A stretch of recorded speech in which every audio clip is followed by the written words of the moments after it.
duties to the best of our judgment and ability for the advancement of this district and the benefit of all of our community and fellow citizens.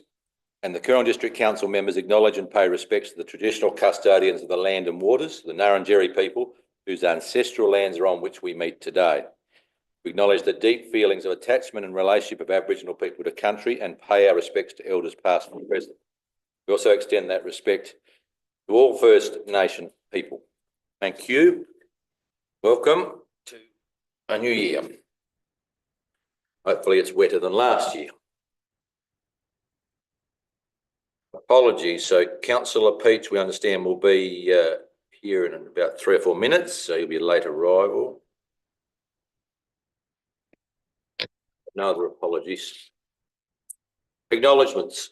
Apologise to the community for not knowing on Sunday at Tailem Bend that Peter Squires, or if Peter needs any introduction in this community, was a recipient of an OAM, Service to Community History, and who knows no more worthy person than Peter's work in that zone. I think Councillor Qualman, you're looking at me like, or Councillor Moment, do you want to add anything to that about Peter while we're verbally? Oh, thank you, Mr. Mayor. There was the local ABC 891 had an interview with Peter about that, and then they spoke of that, and there was a bit on the social media about that. Plus, I put a little post congratulating myself on Pete's great achievement for Tailem Town and the service to the community. Yeah, it was good to see him recognised. Councillor Moment, you want to add anything? Yes, Mayor, thank you. And through you, yes, Peter I've known for all of my life, and he's always been very interested in the history of the district and his family as well. And congratulations. What a wonderful achievement for a man that's worthy of it, and well done. So, good. Certainly. And just acting CEO, because we are with the acting CEO, Miles, for a month, I believe, right? Correct. Has just told me that Shirley Pedler has also received an OAM for her involvement in the community and Rotary, and she's actually the chair of our assessment panel. Perhaps we will note that as well. Councillor Bland, you've got that look at me. No, I'm just listening. That's any acknowledgements I have. I move to number 3, declarations of conflict of interest. Has anyone got anything they feel they need to declare at this point?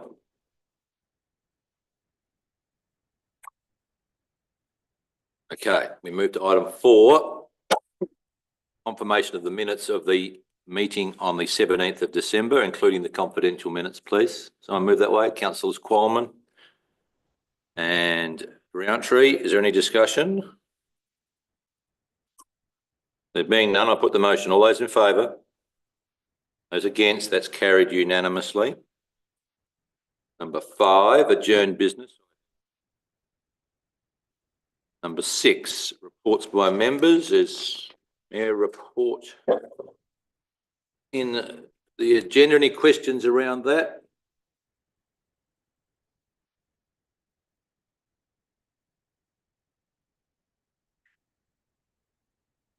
I'm reading my own report. Sorry, Councillor Qualman. Thank you, Mr. Mayor. We might already have a bit of an update, but I just thought it interesting, and it's way back on the 19th of December. Has anything really changed? There was just a meeting with the CEO and Local Government Association, CEO re-drought response via Teams. Has anything changed or anything you want to speak about? Yeah, it hasn't rained since. No, I'm nominated by the LGA to be the rep on the State Drought Advisory Committee, and I felt the process of me feeding that back to the LGA has been interesting.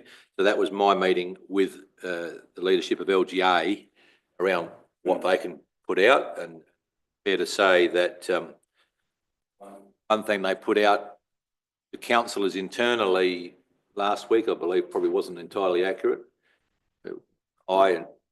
Unless other people within local government, but that's not a view I have or the committee has. So that's really what that was about, me responding to them and on the feedback loop. And I understand I've got a meeting later this week, next week, of that group. But that's just a sort of a representative role per se. I think we've also got a survey out at the moment. There's Murray Lands Councils. Is it still open, Ash? So that we can get a better feedback around how hard it has been or is being for people at the moment. And I'll encourage people to return that survey if they feel that way. O'Hara. Yeah, I've seen the survey and it's pretty disappointing actually. I think Alright. it solely deals with farmers, no one else.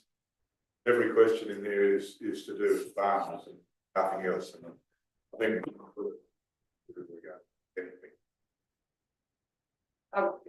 I agree. I'd support that as well. Right. About the area, on different areas on many times, I've been through that. The role and effect sort of ground from our to the general loss of loss of business opportunity is huge as potential. So I don't think we can just stop first wave farmers. I do think farmers are very important. However, please not use the word resilience. Yes, That's my head. mine too. And also, even that was for farming. There was nothing in there for horticulture or nothing in there for any other farming except if you were doing sheep, beef or cattle. So I tried to fill it in from a horticultural perspective and there was really nowhere to, I just made it up in the end because there was nowhere to fill anything in. And yet we've been impacted as well. So well, I attempted to fill it in too. The only part I could fill in is home. I just very made it up. disappointing. All right, we'll feed that back to the design of that. It was a bit of a joint council process. Councillor Peach, you almost got your hand up. I did. I'd echo. Probably meet most of the criteria in it, but it was still deficient. One of the things that we talked about was tonnage of grain production. Well, that's a very different equation if you're producing barley versus lucerne seed. There was no ability to actually quantify the financial cost. So it does need some work. And I haven't submitted it yet because of that. Okay. Mr. Mayor, I'd like to agree. I went to fill it in, but it's just a waste of time. The on-flow from this drought, we know the farmers are affected. All the other people like the transport guys, transport the grain, transport the cattle, the sheep, the shearers, there'll be probably half as many sheep in the area this year, next year. And a lot of them are local shearers. So it takes away from that. And besides that, there's employment. No one person that was going to employ someone else, so that's on hold now. And it's also the added cost that I was talking to a farmer. This is East over a Saturday week. He normally spends $20,000 feeding his ewes to get them up for mating. This year he spent $100,000 and he's not really finished yet. So that's the difference. And that means he hasn't got any money to do, upgrade his machinery, all those other things. That's the ongoing cost what we just forget about. Well, we don't, because we live in the area we know. But a lot of the people who design these questionnaires have got no idea about it. Well, let's just go easy here because it's us. All right, we'll feed this back. We'll have a bit of a discussion around it. Through you, Mayor, is there an opportunity to do the survey again, but with a better questionnaire, or is it too late? It's a joint council survey, this one. So we're trying to be consistent in one of the issues when going to the state government is no one council's consistent with their criteria. So it's trying to be at least in the Murray Lands consistent. That's what this process is about. I take on board, and I know, particularly the mid upper north mayors in particular, how much of effect it is at the next level out of, outside of farming. We know that. All right, I'll just take that on board. Okay.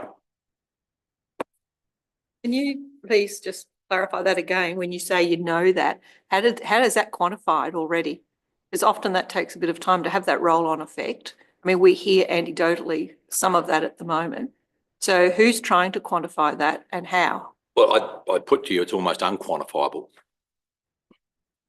Some businesses are doing quite well. Some it's a total disaster. Some areas are actually doing quite well. Not many. Total disaster in others. as I pointed out, the minister, if the 2,000 employees walked out of Whyalla, it'd be a hullabaloo. But there's probably that many people leaving agriculture right now, various forms, because it's not one big industrial site. It doesn't happen. No, that's right. That's the real issue politically in this state. And I heard the minister briefly yesterday at the back end of the discussion. From my point of view, I'm still not sure that people outside of agriculture understand how serious this is. So my question then to you is, how are you going to quantify that with these types of surveys? Because Well, it sounds to me like we've got to do a second survey in agribusiness, doesn't it? That's what I think it sounds like. But the real effects of that will crystallise in the next 6 or 8 weeks when the grain harvest's reality settles in. But in the meantime, they've left out a significant area in terms of agriculture. Yeah. We start with 1 point. Acknowledge that we're concerned about that. Okay. Anything else in my report, please?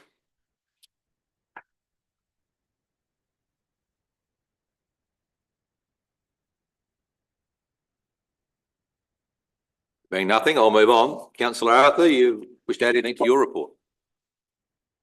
Probably the only thing I would add is about the wild dog Yes. coordinating committee. As you know, the Victorians have passed legislation which protects wild dogs in the area that will affect us, right down to border town, from over the border, virtually up to the river. And there has already started to be more tax. Obviously, these Victorian dogs don't know where the border is and they just keep coming across. So it's going to be something that council may have to contribute a little bit more money to, particularly if they have to start getting doggers in. At the present moment, the fee is only $700-800 a year, and year before last we paid nothing. So it hasn't been a large impost, but it's probably one of the best committees I've been on, where you've got the government departments, council, and the Victorian government department working together. And believe you me, they're not happy about the whole situation. No, certainly not. Nothing else? No, that's all. Okay, thank you. Any questions to Councillor Arthur? Okay, we move on. No other councillors had reports according to this agenda. Number 7, petitions, we have none. Number 8, we have no deputations. Number 9, public question time, we have none. 10.1, Murray-Darling Association Region 6 AGM, nomination of a council representative. Nominate Councillor Qualman. You all want to go with option 1? Yep. Councillor Corman. Right. You're moving that way? Yes. There's a seconder. Councillor Peach is the seconder. Councillor Carthy, you want to speak?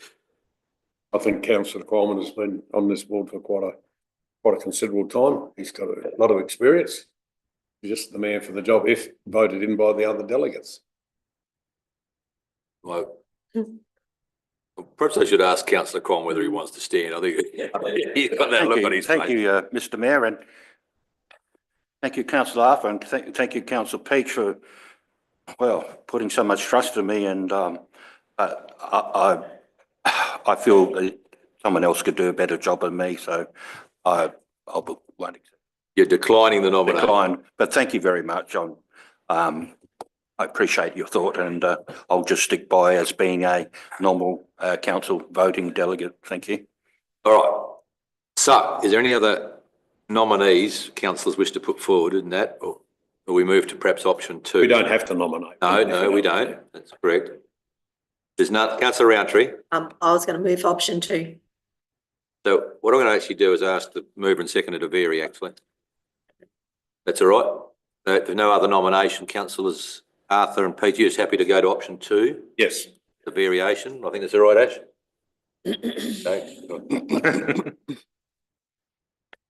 Okay.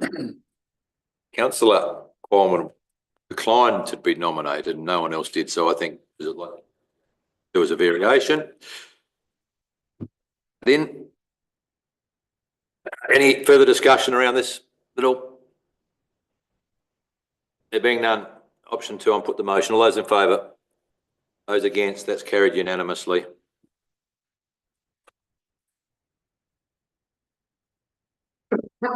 Number 2, second quarter review of the 24-25 annual business plan.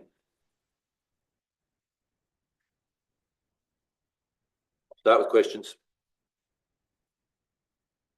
Councillor Roundtree. Just on the deferment of the development of the Wellington East structure plan, that's a very, it just says due to SA's water proposal priority and relationship with the structure plan has been, I don't understand that whole commentary, what that means. Acting CEO will respond. To the chair, a structure plan in this case is a land use policy and infrastructure plan for the growth of Wellington East. Does that include the water issue? It does, critical. The water issue is critical because, as we know and as we've said very clearly, the lack of a potable water supply is restricting the growth of the town.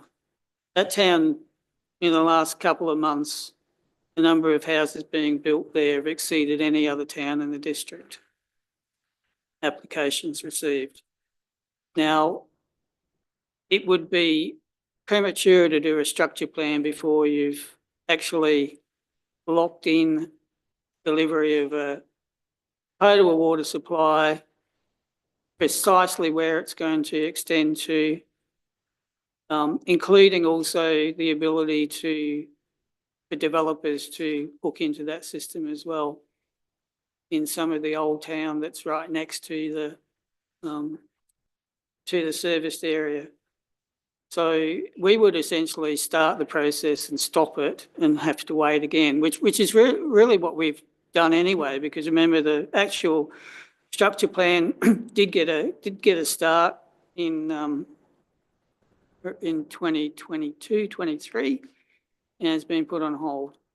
So with the Wellington East water supply project that still says it's on track in the externally funded projects list, Yes.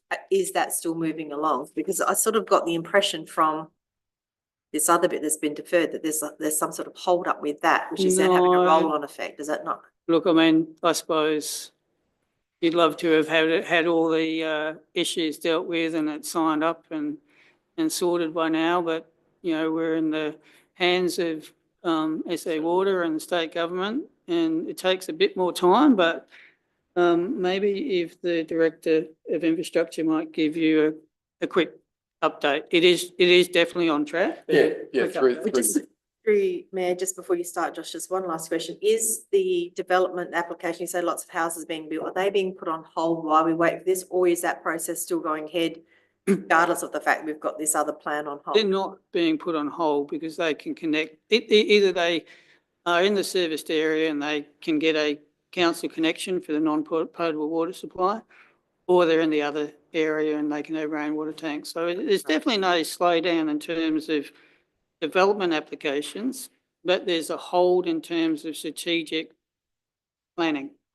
Okay, thank you. Yes, through the chair. So the design is underway. We're expecting sort of towards the end of April of having something that we'll be able to come back to council and then the community. There was SA Water, what their timeframes were. They had a very tight timeline for design, and they sort of dropped the ball somewhat. But they're back on track now, and we'll have a follow-up meeting with them. So we're having sort of keep abreast of what where they're at. Mayor, what is the hold up? Because the people there now aren't going to get water for 12 months by the sound. Councillor, we're dealing with SA Water. When we say we're on track, we've got a lot of slow tracks. And until such time as they complete the work, by budget level, and that was the last issue, I was within hours and going to see the minister again around it. Until such time, we won't be able to move on it. We've been trying, no secret in this room, we've been trying for 20 years perhaps, but in the last 3 or 4 years refocused it. But at the end of the day, we're in their hands, unfortunately. We'd love to have it finished very urgently, just not within our control. Minister's well aware of it though. So through your mayor, so this water report, this getting water is going to hold up the structure plan. Is that how I'm reading it? So Yeah, we can't really move forward with this structure plan until this part's done. well, it would be unwise to. Okay, I'm in item 2, business plan review, second quarter review. Any questions, councillor Arthur? Through Mr Mayor, on page, regarding the streetscape works at Tindonarrican Avenue and Tailem Bend, who were unsuccessful in grant applications. So what happens from there? Which part of those plans are not now budgeted for? I think there's nothing in the current budget year we're in that was. Oh, that's what I just want to find out.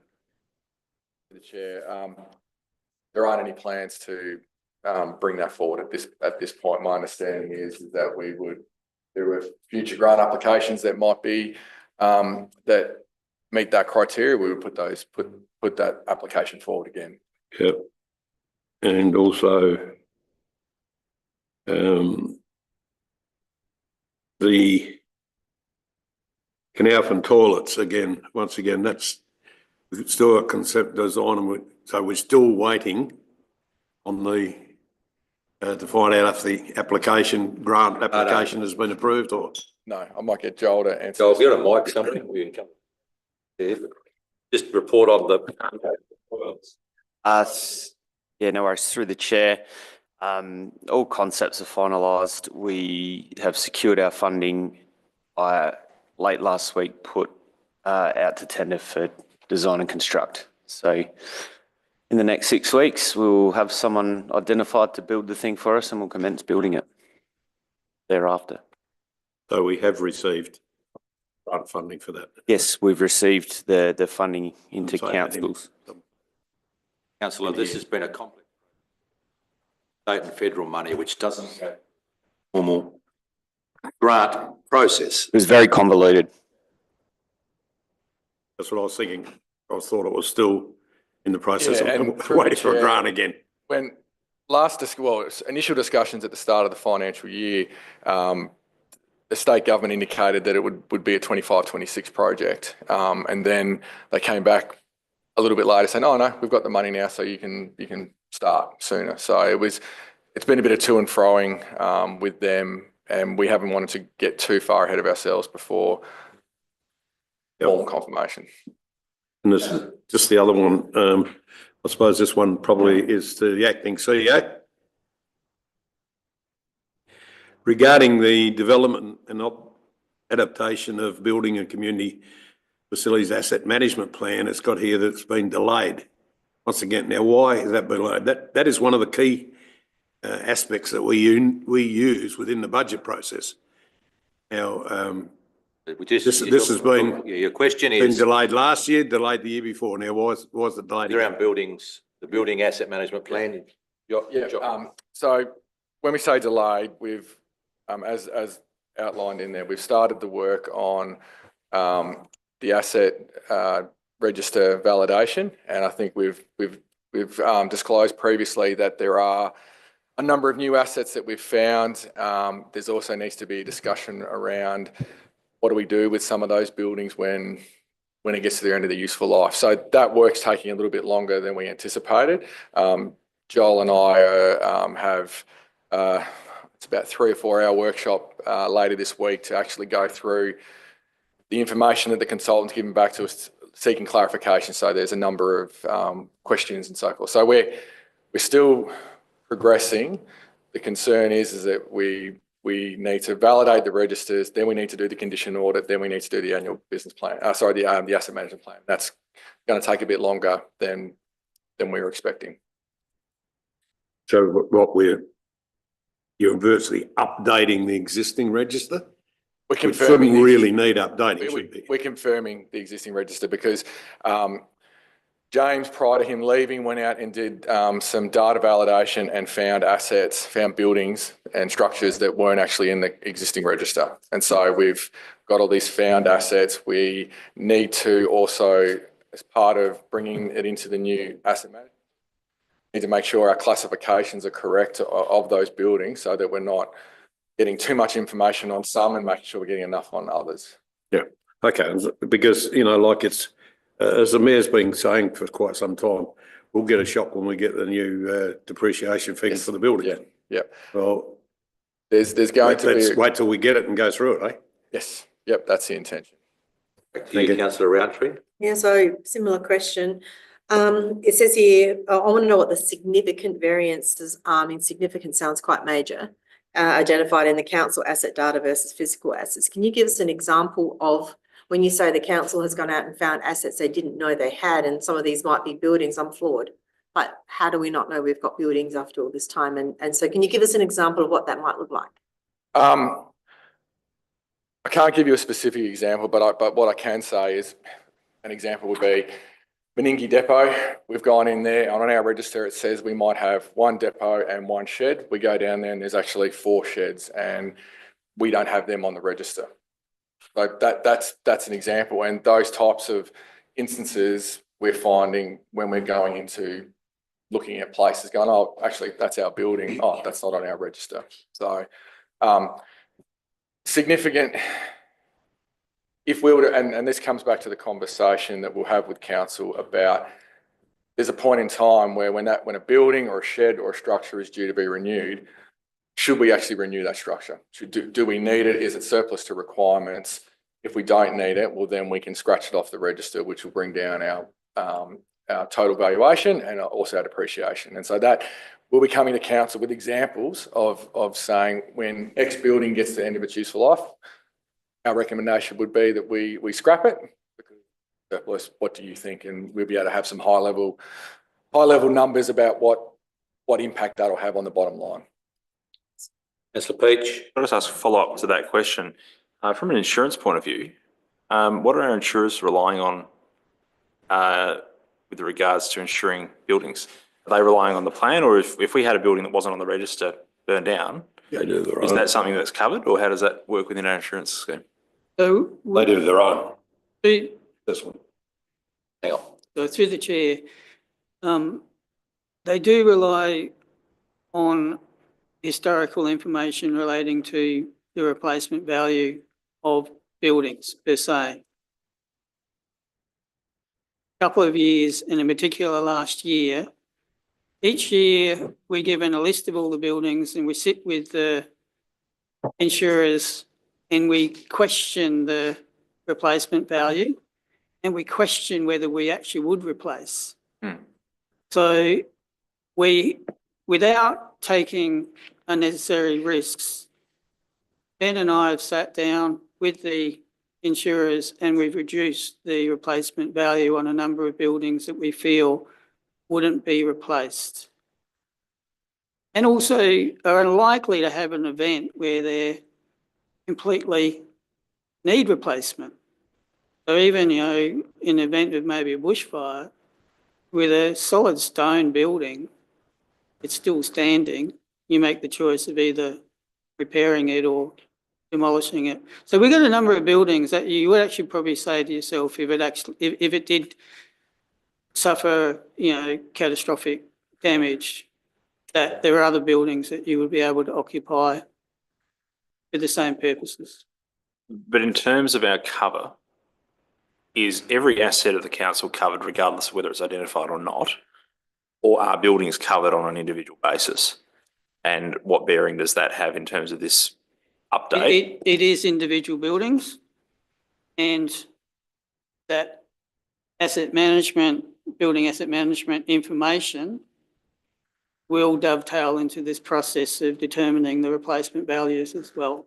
They'll work in concert, and I'll suggest as well as Joshua suggested, it'll also work in concert with the surplus building and land disposal process as well, because we may very well have a number of buildings that we don't really need and we can take off the books. And what I might add, in instances where there has been changes to the asset registers, you would provide that updated list to our insurers, and there would be some validation based on what we provided and what they've had on file. Councillor Roundtree. So my time on council, I have seen a couple of asset registers and I wish I could find them on my computer, but I haven't yet. You take that at face value that council has presented, these are our assets, and add all that extra depreciation cost added in a few years ago that we've had to deal with. And it's a bit disappointing, I guess, and it's no fault of anyone's in this room, but it is disappointing to realise that now we have more assets that we need to take into consideration than we had before, because from where I sit, we trust you guys and the system to get that part right. And with all the computer programs that we've got and all the things that we have, you just would assume that this would be done. And we don't have these sorts of surprises, because it also says in here, like, we need to do this detailed data validation. Well, that should be, when we're doing those asset management plans, that should be just hand in hand with that. Like, that needs to have been done years ago. And I gather the people that have been here longer than me would have the same issue going back even longer. So I see that we've also employed a new asset administration consultant. Why? So this problem has now led to us needing to employ more people to deal with the issue? Through the chair, bringing the new system, implementing the new system, and so we're engaging them to actually set the system up for us, because we don't have the skills. But what skills do you need to identify your assets? A fair bit, by the way. To have the data cleansed to go into the system. You're going to have to explain that to me, Josh. I don't understand. I understand computers, but I do not understand what you mean by to have it cleansed to go into a system. I don't get it. I could paraphrase, councillor, that obviously the work that's been done over the last 5, 10, 20 years is still not concise enough what's required. Can I, through the chair, I mean, and I've been here for the journey long enough to understand what the critical issues are. Go back 4 years ago, we had a backlog of a whole lot of issues that we need to deal with in this council. And up front, the top one was budget repair and getting to a point with our long-term financial plan whereby we could confidently reach a surplus within the 10-year period. And we've done that. Asset management, information and planning has been one of those critical issues, and it is actually now the last critical issue of that. What I would say is a corporate repair task that will have taken, and it's reasonable to think that it will have taken 5 years to achieve. 2025 is the year of asset management for this council. That'll be our top priority. And when you see the SCOSA review come through, I would be fairly confident that they'll be saying the same thing. Concentrate on getting your asset management plans up to date, all your valuations up to date, and getting them aligned perfectly with your long-term financial plan. We're going to do that this year. I've got complete confidence we're going to do that. It takes resources. We've also been working in an environment where we have been, because of budget repair, we've not had spare money to employ the resources that would have got this job done quickly. Now, Audit and Risk Committee, we report to them on a quarterly basis. They understand where we're at in 2025, and they've agreed this has to be our top priority this year, and we will achieve that. So just following on from that, I appreciate what you're saying, Miles, and I look forward to what this year brings in that regard. From where I sit on this side of the table, we have had information presented to us and given to us with the same sort of enthusiastic degree of confidence over the years.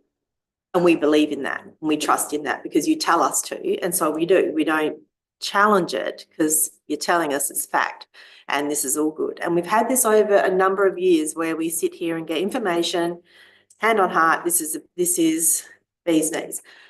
And I guess where it leaves me is feeling like we need to continue to ask hard questions, because what we're hearing today could be different in 2 years' time. It might be the best in 2 years' time, and today maybe not so much. And I feel like that's how it's been evolving over my time on council, is that we get information presented, find out later. Actually, no, the software doesn't work quite well. And this comes up later on as well, when we say we can't get access and we can't drill down into numbers and we don't have the coding right and we don't have this right. I mean, I've been hearing that for my whole time on council. And so I get frustrated that we're in this, I feel like we're in this Groundhog Day kind of situation, and I don't feel confident. Yeah, that's right. I understand. And quite frankly, I encourage you all to keep asking hard questions, because it's been a hard journey to get to where we are. Quite frankly, it could all be unravelled very quickly if people shift focus.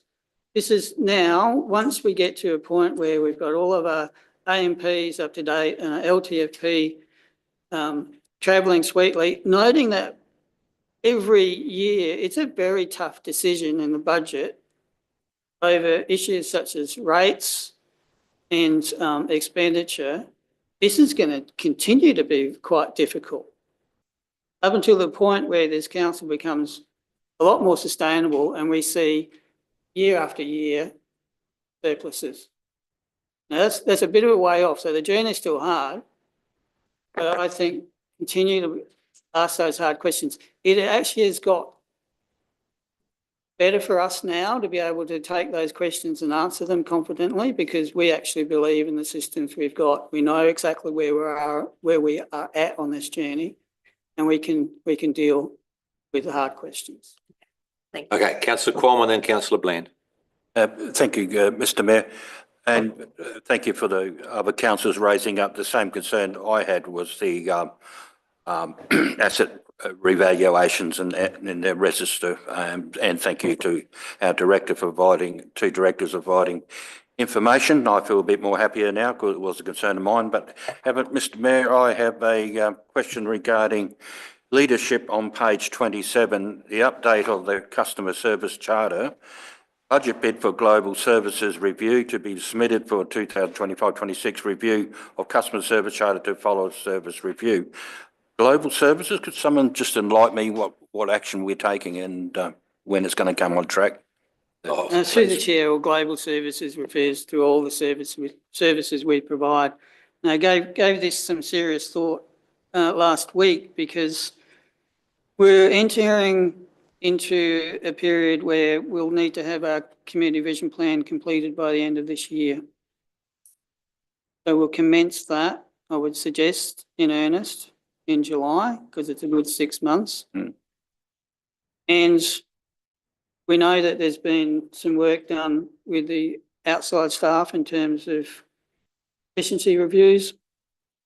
And I think it would be timely to extend early next year, this time next year, to look at all services we provide. And there'll also be an opportunity to start considering how, and I'll throw this in and it'll probably surprise a few people, how artificial intelligence might fit into local government and produce some efficiencies as well, especially in administration areas. So I think it was a question of what comes first, the community vision plan or the service review. I think it's logical. We have to do, it's legal requirement that we have to have that new CVP in place by the end of the year. So I think it's logical then to hear from the community, what are their priorities? And then we have a global look at our service levels this time next year. Just to finish off, thank you, Mr Mayor, if I may.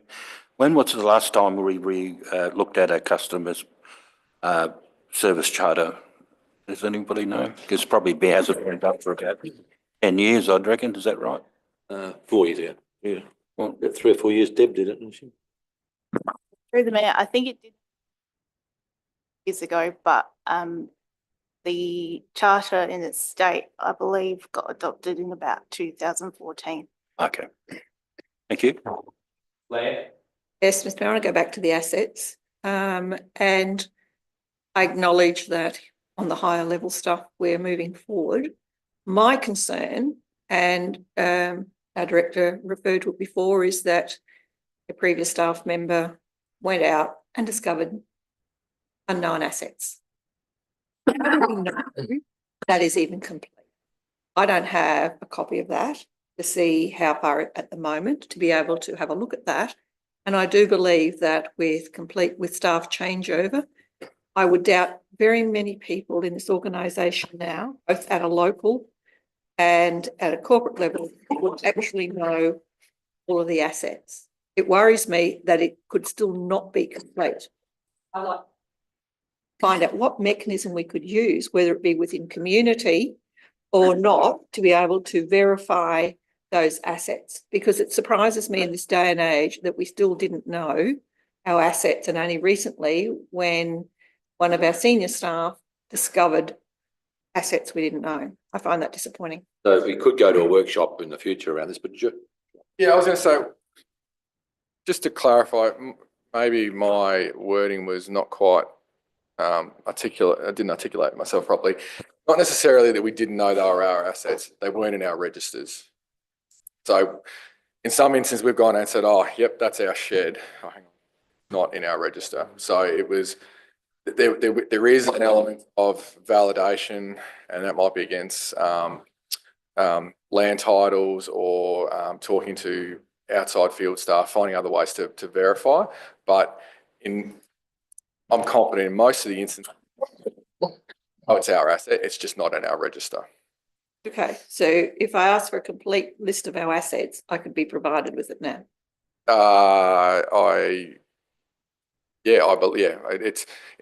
It would be a comprehensive list, but yes, we'd be able to provide something. might bring that to a workshop, councillors, or something along those lines.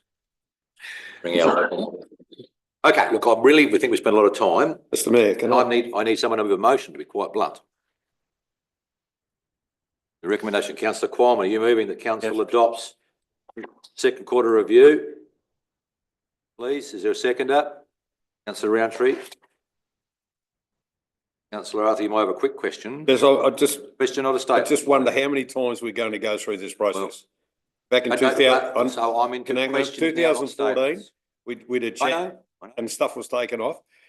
We presented to council, which I've still got the copies and the council didn't have, all the assets that we owned, all the blocks of land we own, all done up in lovely glossy prints. That sat in the bottom of the drawer. Since then, we've got Justin to go through and find out every block of land we owned, only about 3 years ago. We're not going to And mention, not it- going to no, mention. sorry. No, I'm running the meeting. We're not going to mention council staff names. I'm sorry. Right. Yeah, but We've got officers that have been working through it, yes. yeah, and now I see here one of the things is we've got a new assistant administration consultant to work these things out. How hard could it be? Well, obviously, it is more complicated than some of us would like to believe. Because obviously, it hasn't been dealt with up to now. Dealing with it now, and as the acting CEO has just said, we are dealing with it now. What is the case is that obviously over the years, recording of what assets we have has not been as good as we might have hoped. Right? Yes. So how do we as members check that it's being done properly? Well, you do by questioning Yeah. here, and you've got the answer, we've got to deal with it. Councillor Josh. I might add, we don't have an asset officer. So it's part of my job. It's part of the capital project delivery manager's job. It was part of the previous capital. So we need help from consultants because we physically don't have the resources to do it. So I can appreciate that there's a lot of councils are in similar boats. Staff move on, you lose momentum. And if there's a solution out there that can fix that, I'm all ears, because it is quite challenging to come into a new organisation, pick up where previous person's left off and try and keep that momentum going. But we don't have an assets officer. Other councils, they've got a full-time resource that can do all the work that you've just talked about, Councillor Arthur, but we don't have that. It's part of Joel's job, part of my job. So it just makes it a bit trickier for us to try and continue working forward with that. So that's all I'd like to say. Yeah, and the last point I'd make, because I'm in debate now, is over the last 6 years, we've had quite an extraordinary level of capital expenditure through various federal government programs. And the need to complete them by the 30th of June is in probably the staff's area of control right now. So we're fair to say we've delivered, I would think, about $10 million more than we might have normally expected of grants, basically to capital works in the last 4 or 5 years. Councillor Bland, but I really think we need to be in debate now. My question, no, Question? my question is that when we have the workshop, could we ask that a director put that issue that he's just put on and discussed high on the list? Because I've been here quite a while now and I've heard the same story, I know. the same problem. It just keeps going around and around and around. And I totally understand that we wear multiple hats in this organisation due to lack of finance and lack of knowledge, lack of staff, and we've always had to buy in Right. some support. It must come up now for a full discussion. Okay, I'm in debate. I'll be in debate for you debating, Councillor Peach. I had a question, Mr Mayor. Try me. The RAA side attention RA note that we've got an installation date mentioned here of March. That's part of this. It is part of it, the second Agenda item. item. It is. Yes. And I would like to ask how that's progressing in terms of the contract negotiations. It says that there's still some negotiation occurring. Please to the mic. Through the chair, there's been backward and forward between RAA and DIT to get all parties happy. That's in writing now. DIT have endorsed that there is no restrictions now to going ahead with the charge station. So RAA have presented the agreement to sign off and construct the charge station. So that is the agreement between us and them. So DIT have endorsed that we can lease the area for the charge station. Now we just need to execute our agreement between council and RAA, and that's the final piece of the puzzle. So we have that agreement to sign. Once signed, we commence. Thank you. If I may summarise, it sounds like smooth sailing. It was in the end, yes. I pressed them pretty hard about being timely and not letting it drag on, but they had no objections and we're pretty happy with the transparency and detail that we provided, so. Okay. I've got moved Councillor Qualman, seconded Councillor Roundtree. There's a bad cough in this room today. I bought it, Mick's got it. Yeah, exactly. Is there anyone else entering debate? The recommendation is as it reads, councillors. If there's none, I'm going to get Councillor Qualman to close. Yeah, I'll close it. Thank you, Mr Mayor. Thank you. So the motion is the council adopts the 24-25 annual business plan second quarter review. As it reads here, all those in favour? Those against, that's carried unanimously. Number 4. No, number 3, sorry. Revocation of the policy. I'll move that one, Mr Mayor. Councillor Arthur has moved. Is there a seconder? Councillor O'Hara. Is there any debate in this or questions? I think He had his hand up, don't worry. Councillor Peach, question I trust. No, I'll be speaking against. Yep, all right, well, you're welcome to do it now. Okay. Mr Mayor, I sent an email out to my fellow councillors yesterday about this, and I'm hoping that most have had a chance to look at it.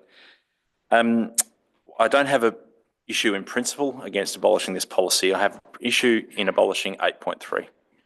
8.3 places a limit on the CEO's ability to vary the function, quality, quantity, frequency, etc. of budgeted items. It isn't captured anywhere else. It's not in the delegations register, it's not in the Act, and it's not in supporting legislation. So I think this particular clause needs to stay. I'd be happy for it to be moved to another policy. I did go through the policies last night and couldn't find one that it would fit within. So on that basis, I am speaking against the motion to remove this policy until such time as this particular item could be retained elsewhere. Okay, acting CEO, do you, since I did see some responses online or internally online, have you got any response? Obviously I wasn't privy to those email exchanges, but I was well aware of Councillor Peach's concerns about 8.3. Correctly, I think it falls down to an approved budget and delegations. And anything that's outside of the scope of the approved budget that is non-emergency, and things that are of material nature, would come back to council either through a budget review or through a separate report from the CEO. I haven't, in my mind, I'm satisfied with the processes we have in place. I wouldn't not, if I put myself in the shoes of an elected member, I wouldn't hold on to a policy just for the sake of one clause when the rest of it's quite redundant. I may seek some assurances in regards to that matter, 8.3. And those assurances could be delivered in various forms. Mr. Mayor, if I may continue. So this item is actually referring to variations within the scope of the budget, whereas the previous item is referring to variations outside of the scope of the budget. I think that's where this is quite unique. And as I mentioned in my email back to a staff member and to my fellow councillors, I can think of a few times where this may have saved some headaches if this had been adhered to. But taking on board what the acting CEO said, Mr. Mayor, if I may ask permission to vary the motion, that the policy be abolished and that 8.3 be captured in another document of council, I'd be quite comfortable with that. If the mover and seconder were happy. Look at the mover and seconder.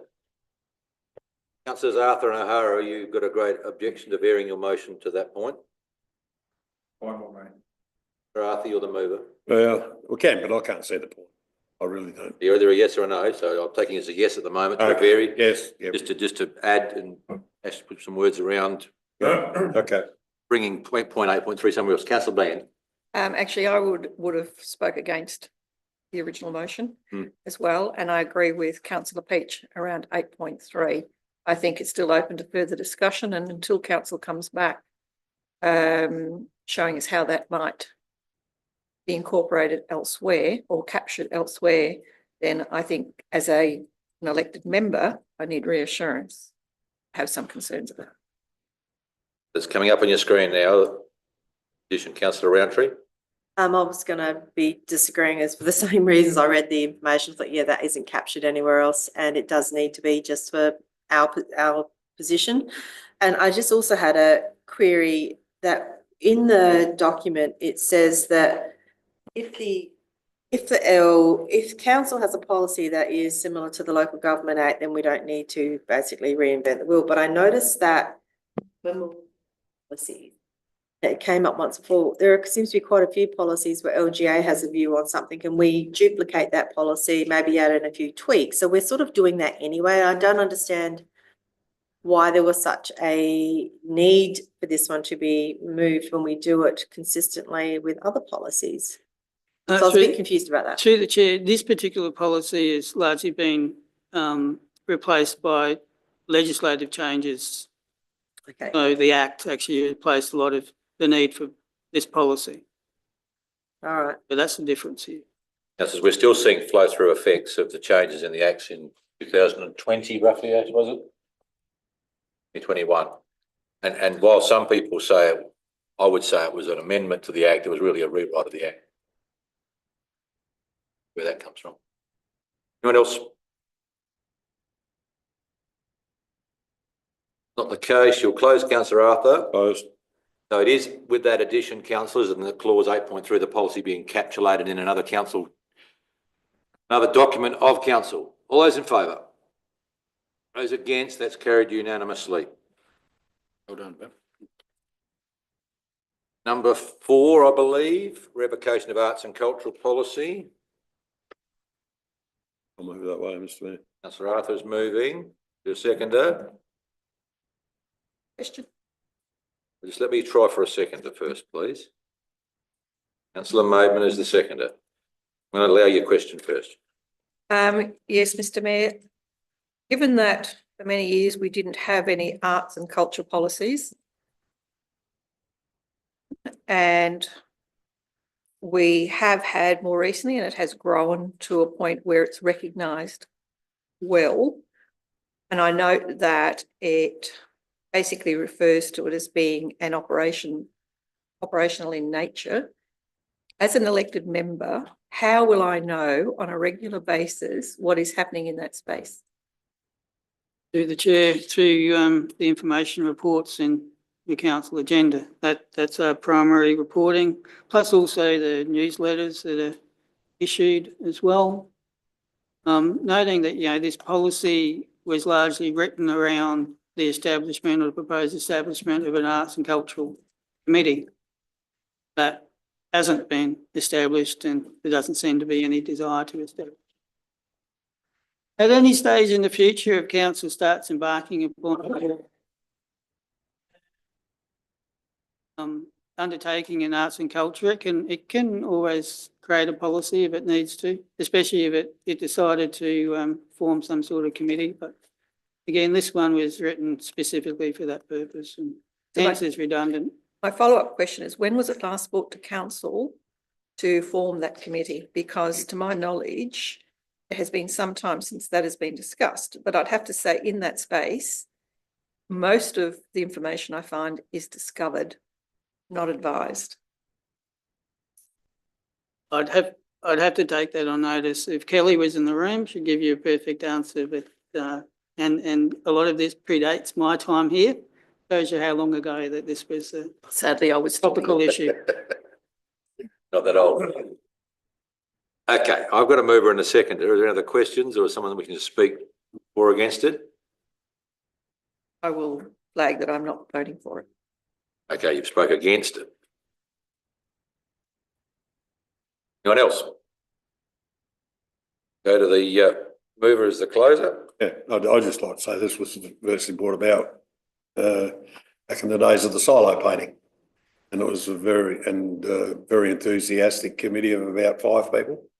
And I don't think they've been meeting for 7 or 8 years because it all dropped off. And it was mainly one of the things was about arts and Main Street decorations. That was, arts, and I think the little signs on the Stovey poles at in Alphen saying, 200 metres to the bakery and all that sort of thing was one of the things that went through them. So I think debate closed.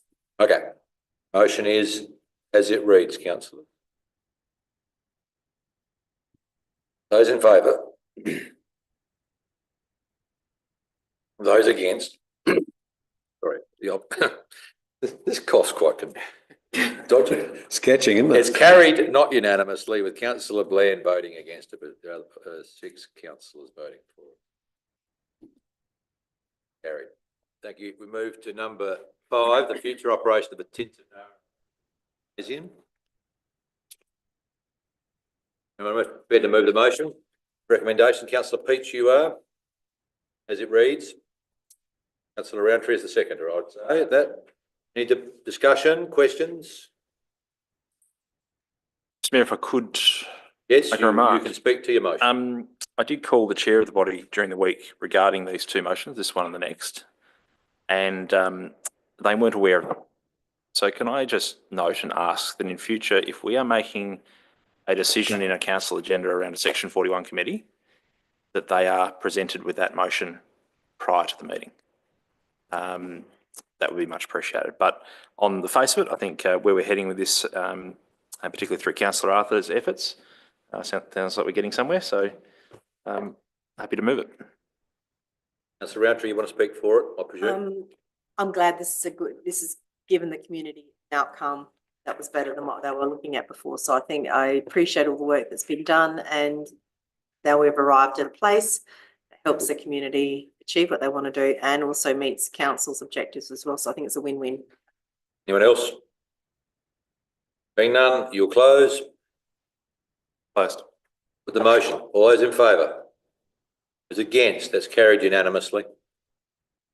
Thank everyone for all the work they've done in that negotiations. Number 6 will be the disposal of the gymnasium equipment, the variation on a standard procedure, but councillor Peach, you're moving. I'm happy to move, Mr Mayor. Councillor Roundtree is the seconder. Any discussion, councillors? There's none. I'm going to put the motion. All those in favour? Those against? That's carried unanimously. Number 7, memorandum of understanding Narrandjeri Rui empowered communities. Someone prepared to move the recommendation? You are, councillor Roundtree. Yep. As it reads. Okay, thank you. Is there a seconder? Don't rush me. Question. Got a question. I'm going to ask for a seconder for a bit longer. Councillor Cormann is the seconder. I've taken that, councillor. I'll go to the question. Councillor Bland. Yes, Mr Mayor. I mean, the first time we heard of this was when there was a presentation, council recently, with no prior knowledge to that anything happening. And now we have the MOU requesting to be signed, a memorandum of understanding. Now I have no problem in general. My concern is how does council end up in the feedback loop on this before anything is decided moving forward? And I think that is quite important overall. I heard a lot of stuff at the discussion when we had our guest here. However, I have some concerns about not knowing in advance from a councillor's perspective, council staff, forward with that coming through us. This is a big The potential. chair, we had a workshop. Yeah. I don't think you were there. Well, there you go. Unfortunately. Yeah. And we had a work. So if I may, through the chair, I think councillor Blunt, we did have the workshop, but we were surprised at the first workshop with the representative. We hadn't really had prior knowledge, I think, if I'm understanding councillor Bland. That's where I was coming from, So- correct? A little bit of background. I mean, it was the first session where NREC came and presented was more about NREC just talking to council about their activities. It wasn't about the MOU. In the meantime, Murray Bridge had established an MOU with NREC. So almost as an aside, Coorong, do you want the opportunity to establish an MOU? We started working on some words. I presented that to council. Council said, no, not ready for this. Workshop. We had a workshop. I took some of council's feedback and softened some of the clauses. Council at that workshop said, most councillors gave me the feedback to say, yeah, your words are good. I presented that now, correct timing, and I think I've got councillor Maidment who reminded me that 4.6 that we wanted to ensure that procurement was consistent with the council's procurement policy, which I absolutely agree with. And hence I've stepped through this process as about as perfectly as I think as you can. But I'm willing to take criticism if you think I haven't. No, just process, and I obviously missed a session, so I apologise and happy with that. I think, if I may, through Mayor, the comment, when we had the initial meeting with the representative from NRAC, that representative made a comment that at the end of the meeting that the MOU was almost ready for signing. Correct. And that's what threw us off, because we were going, how have we got an MOU discussion that's almost ready to sign and we don't even know about it? And I can't control what other people say. O'Hara, sorry. Yeah, I mean, I'll probably vote for this, but in saying so, when I've known the Narrandjeri people for a long time, all my life, and I just worry about who they're actually representing, because there is so many different factions of the Narrandjeri people. How many does this group cover? Because there's hundreds nearly, or dozens, different factions of the Narrandjeri people. So That's a fair question. who told these two blokes to represent? No, so it is a fair question. I mean, what you'll find though is there's a fair commonality. The board of NREC and the board of other representative organisations for Narrandjeri, but Narrandjeri, NREC are deliberately pushing forward to be an umbrella organisation, to be able to bring all the other various groups. And yes, I think there's around about 20 different groups. But NREC, to their credit, are looking at bringing that all together and providing entities such as our own the ability to channel their communications to NREC and make sure that we experienced previously. There's really one group, Australians. Yeah. But in this case, though, they're more operational. So their activity is not about the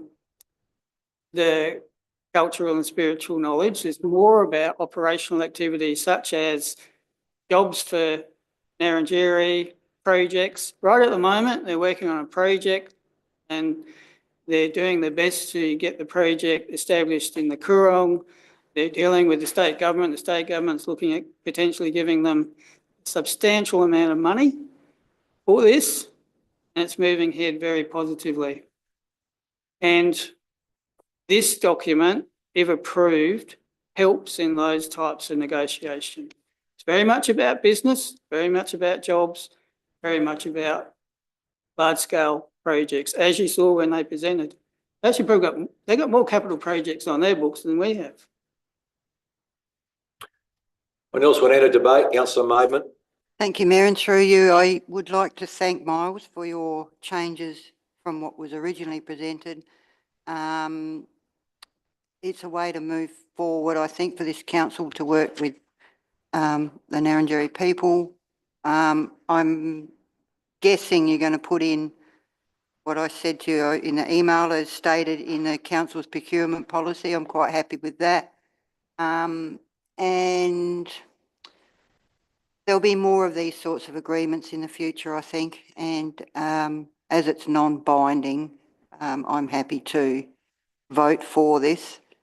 My main worry, if any, is whether council is actually an employment person in putting people, one group of people over another and looking for jobs for them. I mean, that's not really stated here. I don't think we should be getting into that core business. It's not part of ours. But the document as reads, quite happy with, after a very long discussion at the workshop, which I know I was very vocal in. So thank you, Miles. Appreciate it. Councillor Bland. My other question on that is, what is the cost implications to council? To the chair. And I may have been covered in the workshop. Yeah, absolutely. There was a key point. And Councillor Maidment, I think Councillor Maidment was very, very vocal to make sure that there is no obligations cost-wise to council, and hence that's the wording. So I've modified this from the original MOU that was presented to ensure that it's very clear there's no financial or legal obligations that arise from signing an MOU with NREC. Follow-up question. And again, may have been covered, but at what point will council be advised of potential development projects, programs within the district? You would be advised as soon as there is something concrete that I could talk to you about, or that the CEO could talk to you about, i.e. what I just said before is actually out in the public domain. So I could talk about that right now, and that is a solar panel recycling facility. They're based up in Queensland, and they're looking to establish in South Australia, and the person who owns the company worked in the Murraylands and has a strong personal affinity with the Narrandjeri. Now that's a very, very substantial factory or plant, a recycling plant that's we're working hard to try to get here in Coorong. No guarantees. The state government is taking a lot of interest in this as well. So as soon as we have projects like that and they get to the point where the CEO can disclose information, we'll talk about that. Otherwise, if there's something that was confidential, then we may have to hold a confidential workshop and only disclose what we're entitled to disclose. Thank you. Anyone else? Just one question. Procurement, it's an encouraging local procurement opportunities to benefit the Narrandjeri people. That's picking a particular group of people that apply for jobs or apply to do work for the council. And that, in my opinion, would be against the procurement policy. Okay, so what I've missed here is the point that was raised at the workshop and the point that was made by Councillor Maidman. She reminded me of this. So what I'd be suggesting, the first dot point under 4.6 would say procurement is consistent with council's procurement policy. That's right. So that's your first point. Anything under that has to be consistent with the procurement policy. So, councillors, do you want that added as a variation? Yes, I think so. Yep. Yes. So, Inviting something to pass. so councillors Roundtree and Quam, are you happy with that? Yeah, Yeah. I am. Executive officer right now and seeing how we add that? And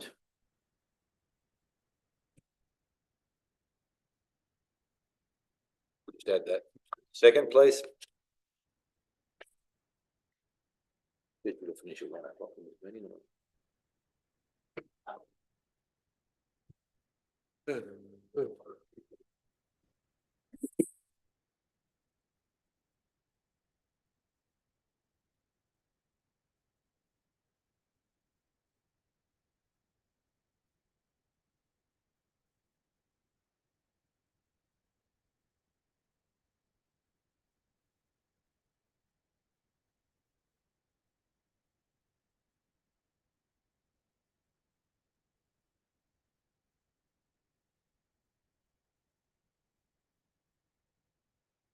Councillor Maidman. Looking at you, Councillor Maidman, is that the words you were looking for? Yep, Okay. pretty much. Yep. Mover and seconder, are they happy with that variation? I am. So Coleman, you're the seconder. My list anyway. Well, yeah, it's what I wrote there. It's what I wrote there. Okay, any further debate, councillors? There being none, you'll close, councillor Roundtree. Closed.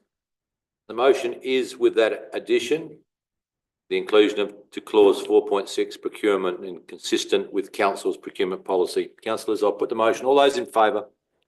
Those against? Thank you. That's carried unanimously.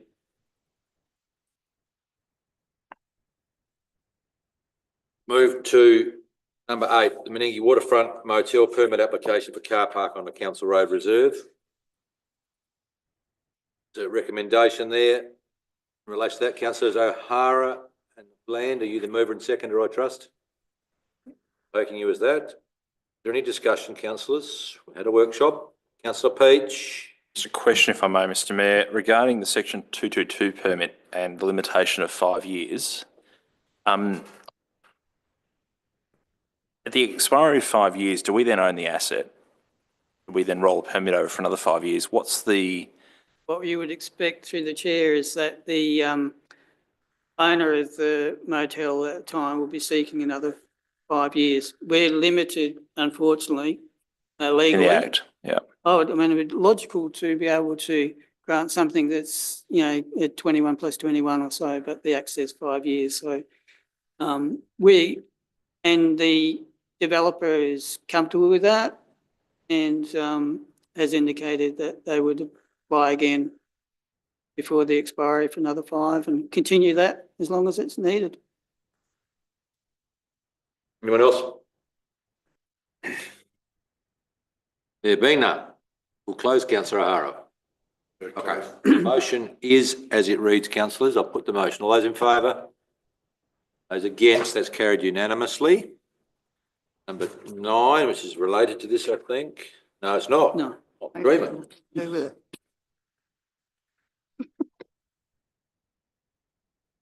There's a recommendation there for a process. Councillor Quammen, moving that way.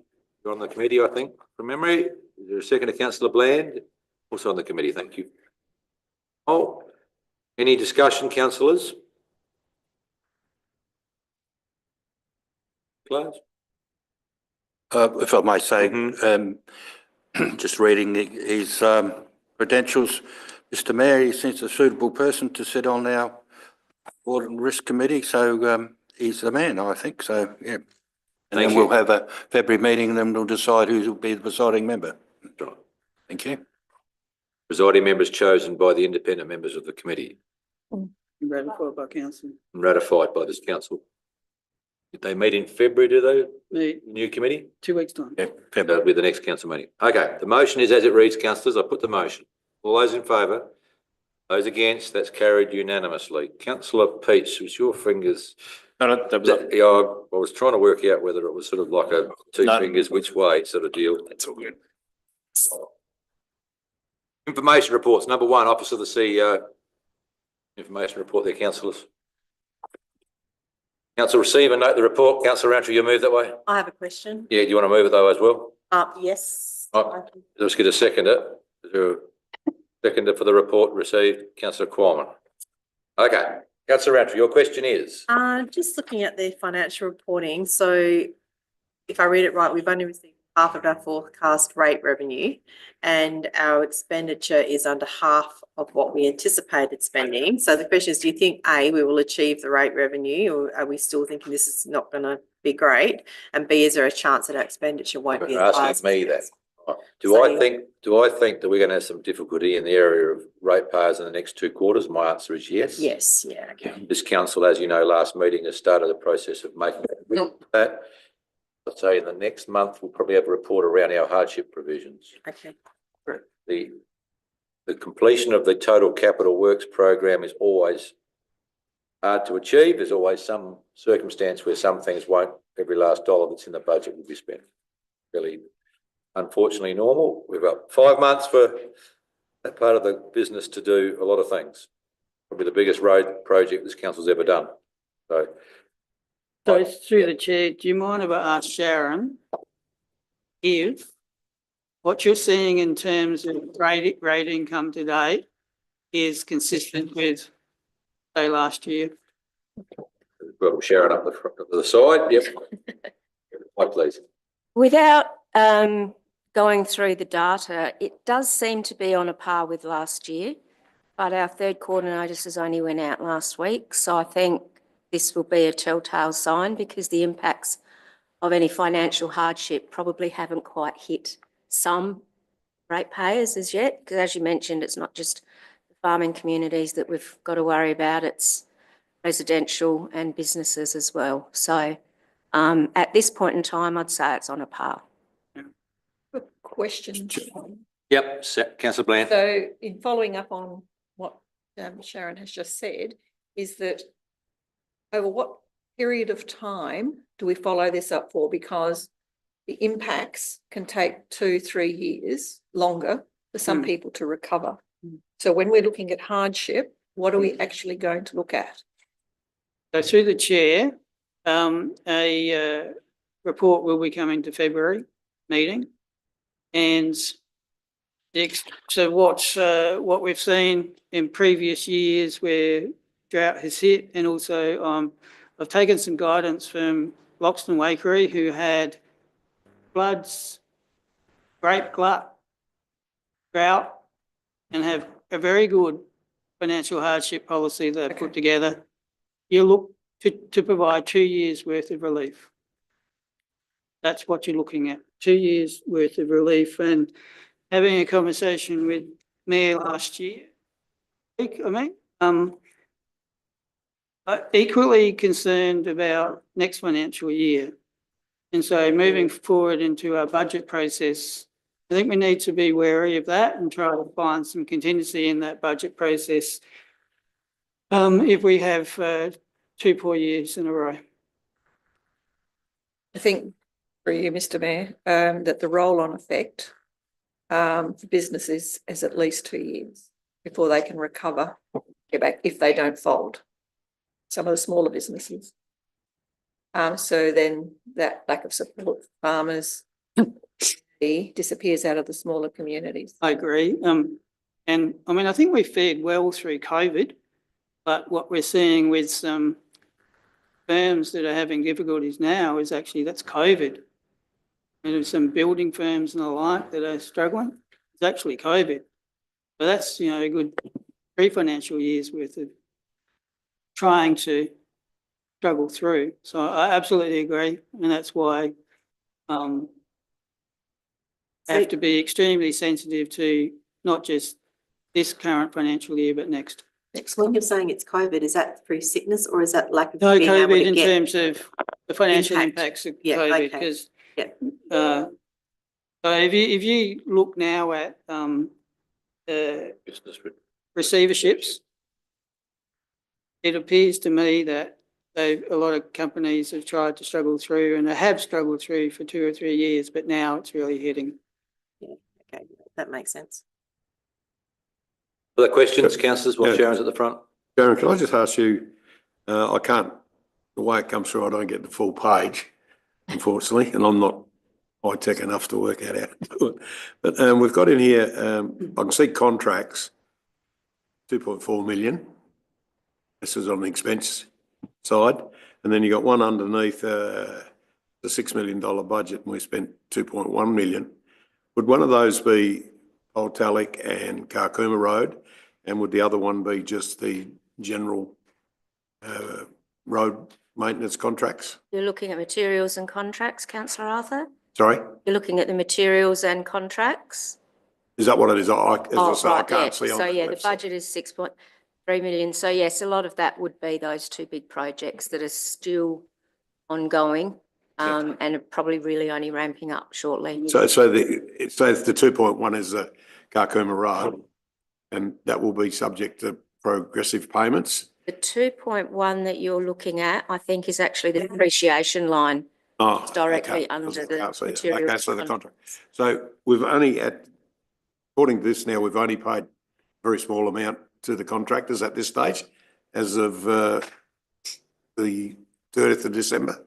Yes, that would be right. So, and how much or how long has it been taking for us to get reimbursed from the Commonwealth for those grants? I'm going to get, I'm just looking at the cash That flow might be sort of so council was advised a month or two ago that this is a deferment process. We won't get the money as fast as we have to pay for, basically. Yeah. And we've made some provision in the Yeah. CAD, Yeah, I know that. We've made a division. better word, to account for that. Through the chair, I don't have the specifics. It's probably, and I don't know if Capital Works Manager has.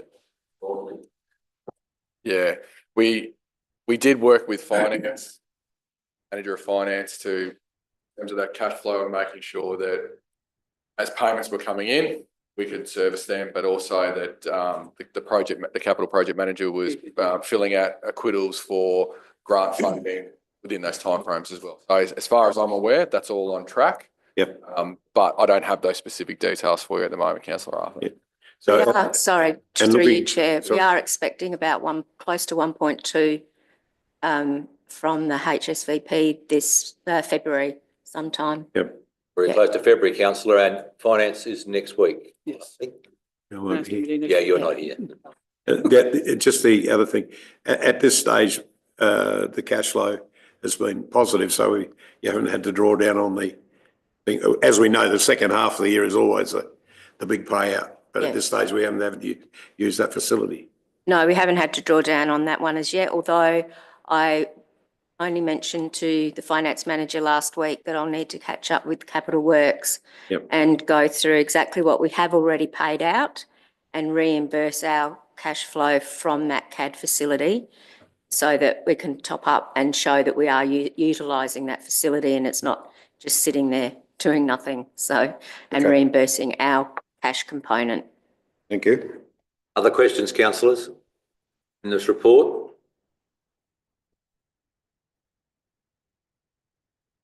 Well, councillor Roundtree, closed. Yes, closed. Closed. So the Thought I vote, had another question, but I think you've already answered it. Yeah. we receive and note the report. I'll put the motion. All those in favour? Those against, I'm going to ask, can we just have a no more than 10-minute break, councillors? Please.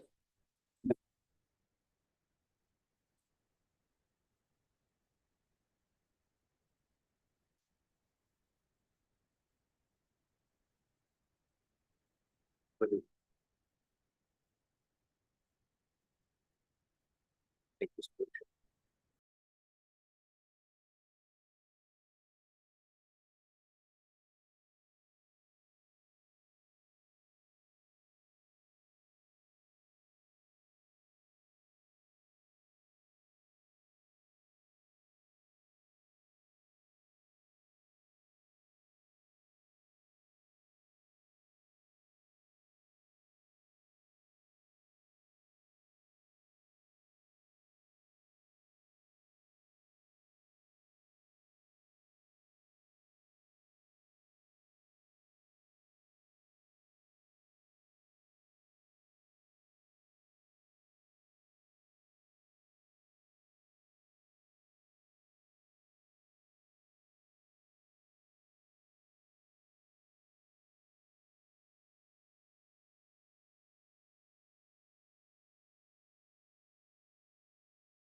Lie down. Yeah,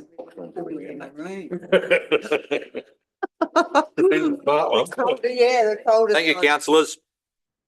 We've actually achieved a 10-minute break, I hope. Councillor Blandon O'Hara, they're very deep in discussion. Here we go, what? Number 2, Community and Corporate Information Report. Someone prepared to move Councillor Qualman, the receipt of that report. Seconder? Councillor, I'm going to go with Councillor Maidman. It was neck and neck. Both eyes. Questions? Councillor Roundtree? Under organisational development, is the appointment of a new facilities team member an increase or a No. replacement? It'd be fair to say, councillors, that we've been working hard to try and maintain our number in that department. Okay, so That'll be a fair comment, and Yep, correct. so there's an employment process has happened, and so it's a replacement. Yep. Yeah, I can confirm it's a replacement of a vacant position. other questions?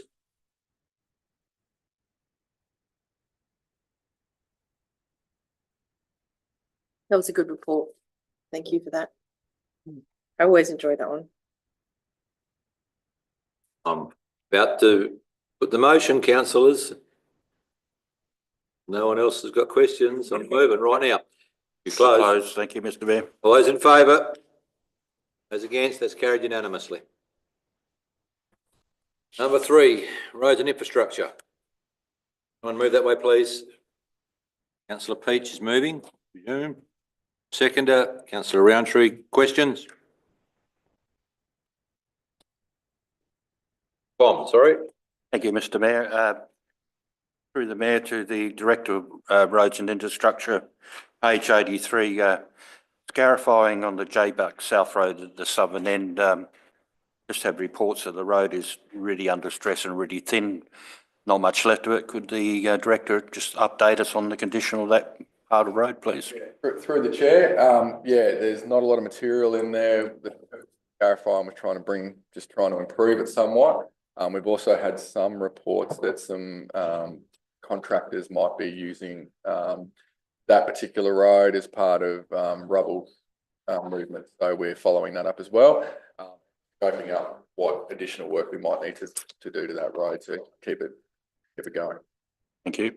The councillor's local knowledge tells me that the piece we scarified was resheeted 15, 20 years ago or something, and the piece that probably the last piece to the bottom to Terrigat Well, I think it's been in our resheet list a couple of times over the last couple of years. So I think that'd be down to a reasonable level now.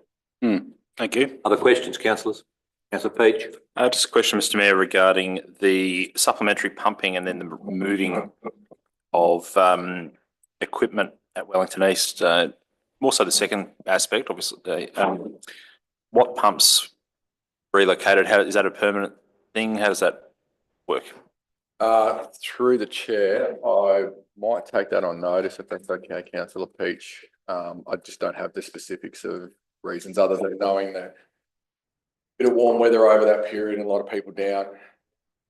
The tanks are running quite low, and hence we had to bring in other equipment. But if I can take it on notice, I'll. Yeah, sure. Through the chair, though, I think it does illustrate the vulnerability of having a non-potable water supply. Wellington East, especially, as Joshua said, there was a peak and high demand. We haven't had a lot of rain. Everyone occupying their houses and wanting to water their lawns. So the quicker we get SA water. Councillor Maidman? Thank you, Mayor. Through you, on page 108 of this, I think it's 98 on the paper form, the design drawings, can we get paper copies of those? To have a decent look at them, because I find it hard to read on the screen. Certainly, yeah, very hard. Yeah, that'd be good. And through the chair, there is a workshop planned for next Tuesday to go through those in more detail as well. Can I make a comment that it's good to see something on paper with all of these designs? So I'm looking forward to having a decent look on paper form. Next Tuesday, car park designs, I believe. Thank you. Other questions, councillors? I'd just like to comment that, and it was actually commented to me, a lot of photos of all the work that was done to tidy up over the Christmas, New Year break, all in Meningie and Tailem Bend. Seems the two towns have forgotten were Canalpin and Kinjara, and they were forgotten in a big way. I've never heard comments like it on the condition of the town. I know we were staffed down, but surely, something should have been done. The cemetery, for example, there's 2 times of the year where it gets a lot of use, which is Christmas and Easter. One of our staff members was able to get it mowed the day before they knocked off, but it wasn't whippersnipped. I went up there and whippersnipped it because it was an absolute disgraceful. The main street, all that was stifled. Canalpin looked terrible. And the other thing is the timing of rubbish pickups. In previous years, we've always had extra pickup days of the week because of the amount of rubbish. And the new staff member on his first run, and I saw him, and he said, I can't believe how much rubbish you pick up. And this was sort of after he started in the new year. So, like somewhere along the line, I'd like to ask the question, why were those 2 towns forgotten? I'm not going to probably accept they were forgotten. No particular secret that we've had staffing, I won't say issues, but just the availability of staff in your corner of the council. I've had other people tell me it wasn't too bad, believe it or not. So anyway, I'll leave that as it may. But the challenge for us as a council, I think, in the peak periods is things like rubbish and toilets. As you know, the state government, no one else comes and helps us with funding for all of that. I presume we probably pay the waste disposal levy on the rubbish we pick up from the street bins. Yeah, of course. Which is sort of a bit of a perverse outcome, I always think, for that. And as you know, did have certain policies. The ongoing challenge, and we need to think about this in terms of depot facilities in your area, is how do we attract and keep employees? And that is a problem across all organisations nowadays. Stop. Councillor Bland. I acknowledge Councillor Arthur's concerns. However, having walked the street a number of times over the Christmas period and having some issues in the area ourselves, and I'm sure staff have been working. I understand the trees have been watered and something that we were concerned about in the past, and that's good to see. However, when you walk down the street and you see weeds that have died off that are still 30 centimetres high, it just doesn't present a good picture. Now, I'm just pointing that out because I don't know how you deal with that. If you spray them, you're going to have the same problem. So it's about management. And I know we had someone looking at those processes. I'm assuming that is still ongoing. Ongoing right now, yep. And so having those sorts of things reported so that they get into the report or of a concern, but it is still a concern. There are patches in the park that are dried off and looking quite yellow, the same at Windmill. Some of that's on the recycle scheme, some of it isn't. And even the football club's looking bad. Now, whether that is not enough water due to the weather and drought issues, I don't know. And I haven't yet brought that up to Josh, but it is a concern if that stuff's not being reported or noticed by staff in the long term, because we do have a lot of new staff over time and many of these things they won't be aware of. Just pointing that out. Councillor O'Hara. Yeah, I just want to turn around with something different. I just want to, after the infrastructure meeting we had in Meningie and what's his name? Bloke from the sailing club walked and we went down and fixed that up, and it was a terrific job they did down there. Yes. And all the people, we had 300 sailors or something came in there, and it was great to see that was fixed up, and they've done a really good job on that. Agreed. Just a thank you to them blokes who did that.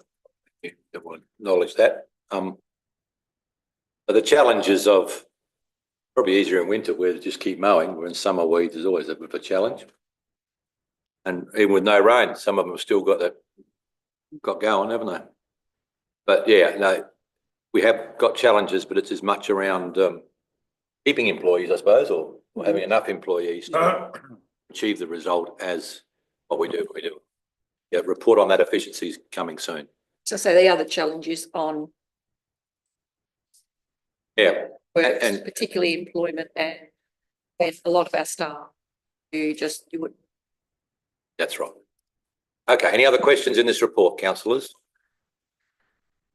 I'd like to acknowledge, Mr Mayor, the work that was done on Princess Island around the drainage. The Oh, report, yeah, thank you. Yeah, up towards the hospital, we'd say. correct, and Yep. in front of the post office. Yeah, I would be remiss of me not to it's been fed back to me in that they're very happy with the footpath.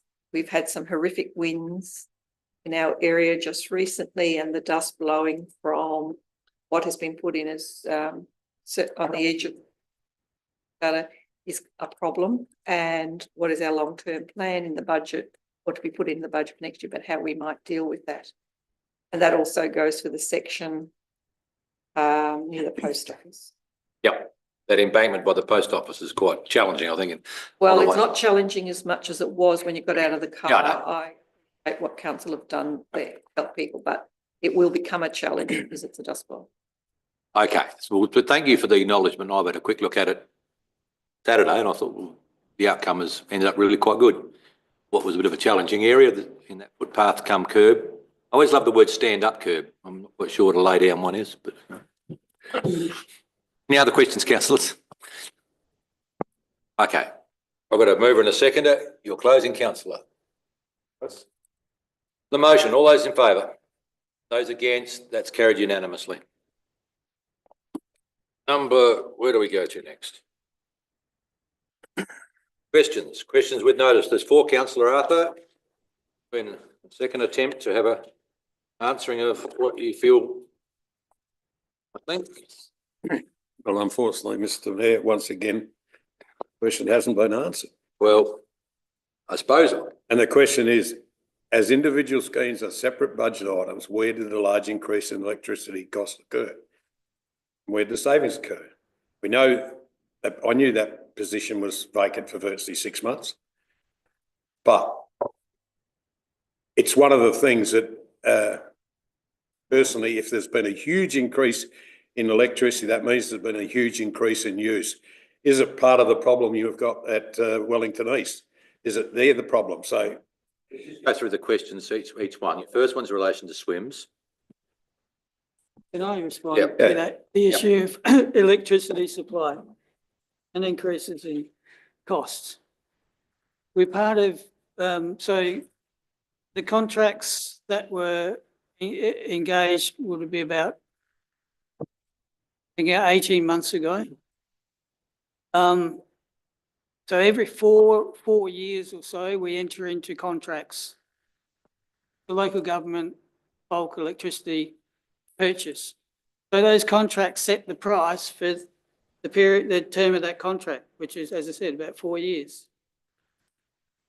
So it was only 18 months ago that we signed new contracts. And when you, and as I think you probably know because you've had experience in the electricity sector, when you enter into virtually a power purchase agreement, you take the price given at that time, and that then covers you. You're set in terms of your prices for the next 4 years. We know that the market was extremely volatile, and over that 4-year period, prices went up significantly. So by the time we were to sign a new contract, we were signing in at higher prices. That's what you see with our electricity costs. Not usage. It's actually it's the new contract prices which reflect the market, which are significantly higher. Everywhere in the market, you saw that 20% figure in electricity cost. this was 40%. You may also have on top of that some, as the previous answer said, some change in terms of usage as well. Pumps and irrigation, there may be some changes, but I'm saying that the core change to electricity costs across our entire budget the last financial year and this financial year, they're all related to the new contract that we signed about 18 months ago. Your second question, councillor, is where apples for apples discussion. I think there's a fair description there of things. And I think one of the issues I see in local government is where sometimes we receive funds, where they're allocated to. That's of this explanation through LRCIP, which I'd love to have back as a program, councillor, but I think unless the next federal election produces a different result, probably won't see it for a while, I'd say. Once again, the question isn't answered, like it's almost as if I'm hitting my head against a brick wall. When I asked this question the year before last, when it was the first time anyone in this chambers knew how much the street party at Taylor Bend cost, $17,000. No one knew about it up until then. So I want to have a look at what, and the ratepayers are asking questions. What does this cost? What was that? I don't know. Yet Have you got a particular, we're betting on budgets, and I'm not betting. a particular one that you would like us to focus on? No, I wanted to know all of what that is. And as far as it being an onerous job to give me those details, I find that very hard to believe. Right. Mr. Mayor, Councillor Peach. Mr. Mayor, I've got a problem with this one, and I support Councillor Arthur. Councillor Arthur asked for an itemised list of expenditure. That's what he should have been given. Act says in section 61 that we have an entitlement to it. That's a line by line. That's what he's asked for. That's what he should have got. So completely support him in this one. The statement from the CEO that given there are thousands of entries within this category, it is not possible to provide a fully itemised list. Excuse me? We either have that record or we don't. If we don't have that record, that's a problem. If we've got it, it should have already been provided to councillors per the councillor's request. The question was, that should be in the public domain? The Act says that the CEO may deem that it's confidential, but it still should have been provided. And through you, Mayor, I would support that. I had a big problem with that answer to Councillor Arthur's question. And I also have a real issue with this constant reliance on coding issues and not being able to get the data, not being able to compare apples with apples. I think we've been in this game long enough, and I know we're working towards better systems, but it is super frustrating. And I feel super frustrated. Like I can see it in my own business, how you compare one to the other. And it's such a blessing to see the data. And I feel like we just don't have that. And we often approve things a bit flying blind. And it's continued to bother me. So I'm hoping now we've got this new system in place, so these coding issues, we'll be able to, if we want to know what electricity costs this year, as opposed to the last 3 years, we should be able to pull that up straight away.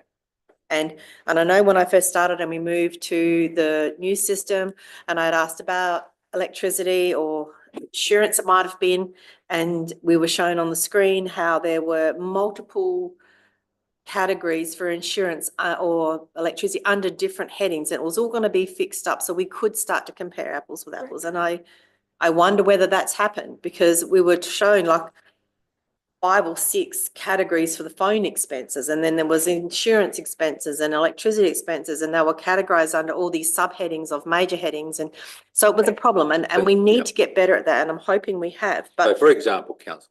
Well, can I just finish? Yeah. Sorry. Any questions with, so I'm not really debating here. For further context, the answer was, for further context, this category also includes subscriptions, donations and contributions of nature, major subscriptions, Murray River Lakes Coorong Tourism Alliance.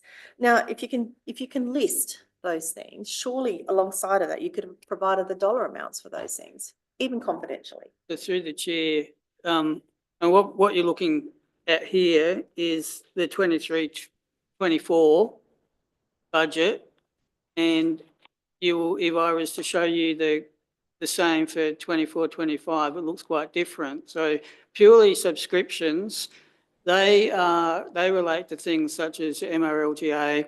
Yeah, it says. And LTA. So there's no, so I went into that current FY because we were doing the budget review too, and I had a look at that, and that's all I saw, bar there was one subscription that was an IT subscription. I said, no, that goes into the IT area. So that is an example of that cleansing process. That cleansing process is continuous, but the core elements, 95% is there, done. It really is like, when we went from Civica to SynergySoft, it was like a translation.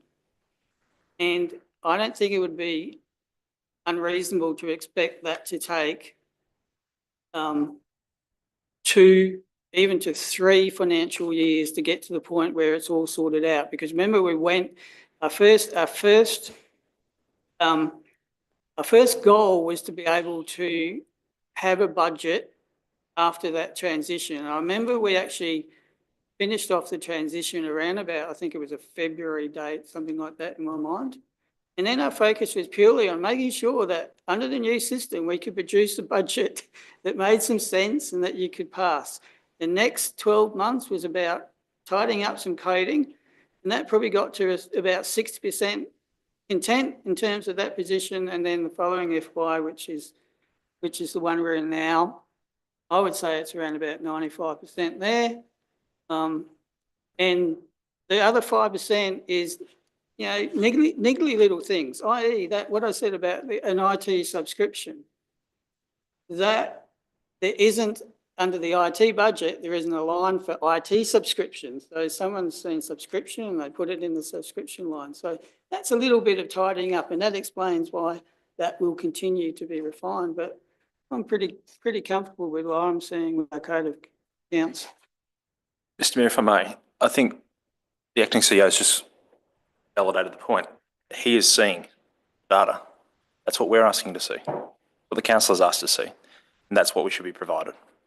I accept that it's taken a while and there might be things in wrong categories and so forth, but in trying to get a fundamental understanding of cost base to the line item, we need to see those entries.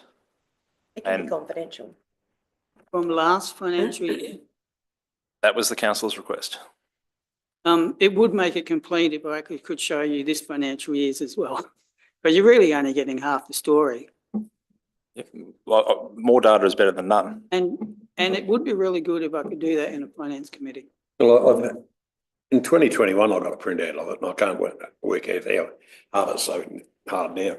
Yeah, I think the finance committee is a really good opportunity for us to present that type of information as best we can. So we'll take that on board, and we've got a finance committee next week.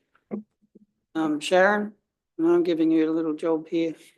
Whether we could look in particular at this question and what we can provide for next week. So I think through Matt, even if it was on the screen, even if we could just see what you see, would also be helpful, because if it's possible, and without revealing it, obviously you don't need to trade secrets, but if it was possible to sort of get a handle on what this looks like.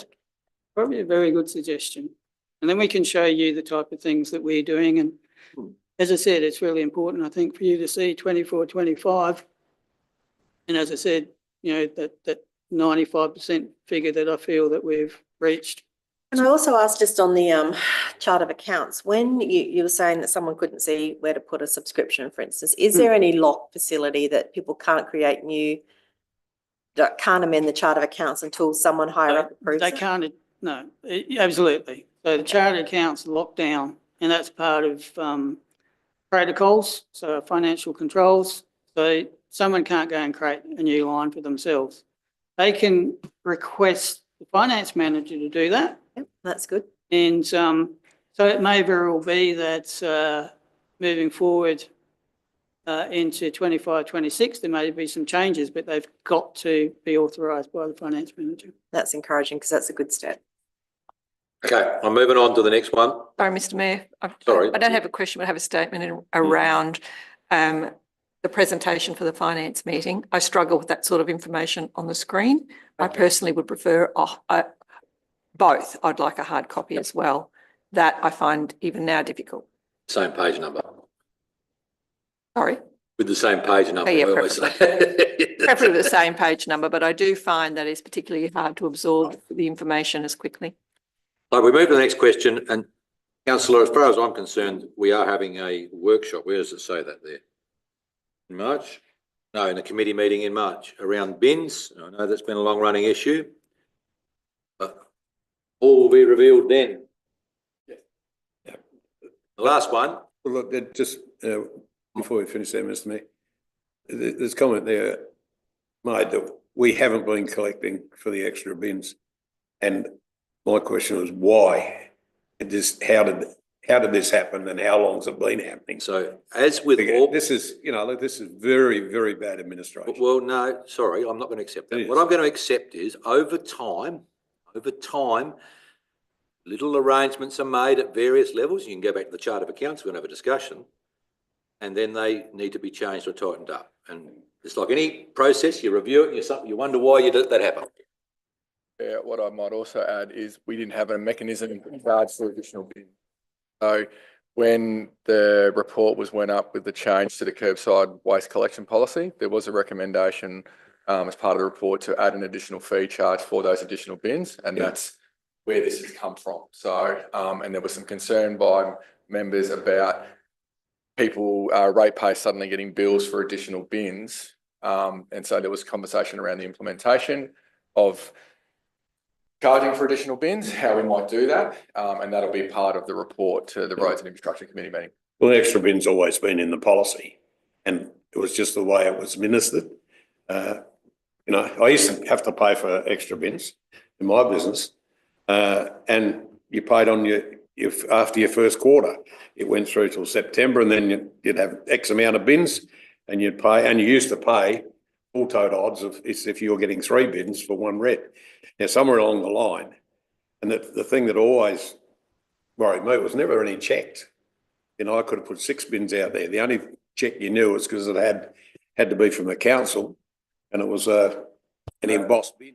Let's just go through the review and see where it ends. Now, if we want bins to be tagged with an electronic tag so we know exactly, well, that's where we'll head. And also, as you'd be aware, councillor, a couple of years ago, we were made aware that for rural people that want to take to a bin bank over 5 kilometres, we couldn't charge. What a change. There's been several reincarnations, and I might reinforce the changes in the Local Government Act and other acts over time here that may clash with previous understandings or policies. Your last question, I think what you're asking is every dollar that comes for LAP should go into an account and come out, and that's not what the equity reserve is about. I'm looking at the finance managers, and I think they're saying, am I right? So it's only the unspent funds can only determine on the 30th of June. Okay, that's part 1 of the question. Part 2 of the question. This is correct. Go on to full details of income and expenditure for LAP for 2023 and what it is. It's no different than our unsealed roads, our sealed roads. It's a section of council which has to be accountable. So we need to know as a council what that is. Because don't forget, we're providing a service with our employees and providing a service to another council for a very small amount. We'll see if we can fit that into the next finance meeting, councillor. Okay. I'm getting a Thank you. pretty hard process at the moment. Okay, more questions there. 12.2, questions without notice. Councillor Qualman. Thank you, Mr. Mayor. Through the Mayor to the Director of Roads and Infrastructure.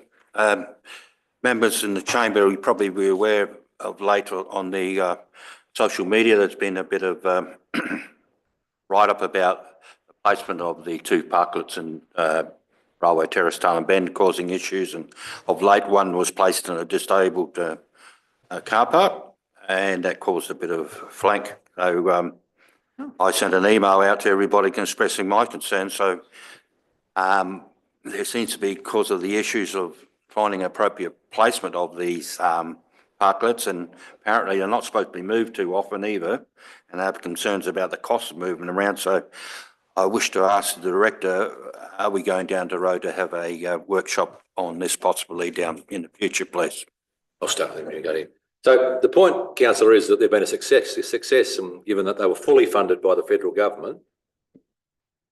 You remember at the time in councillors, plenty of councillors thought they didn't like them. It's quite amazing. Everyone wants them. Yes. So I'll take that as a, sometimes a bit of vision process, and we do. I understand what you're saying, and I did read your emails.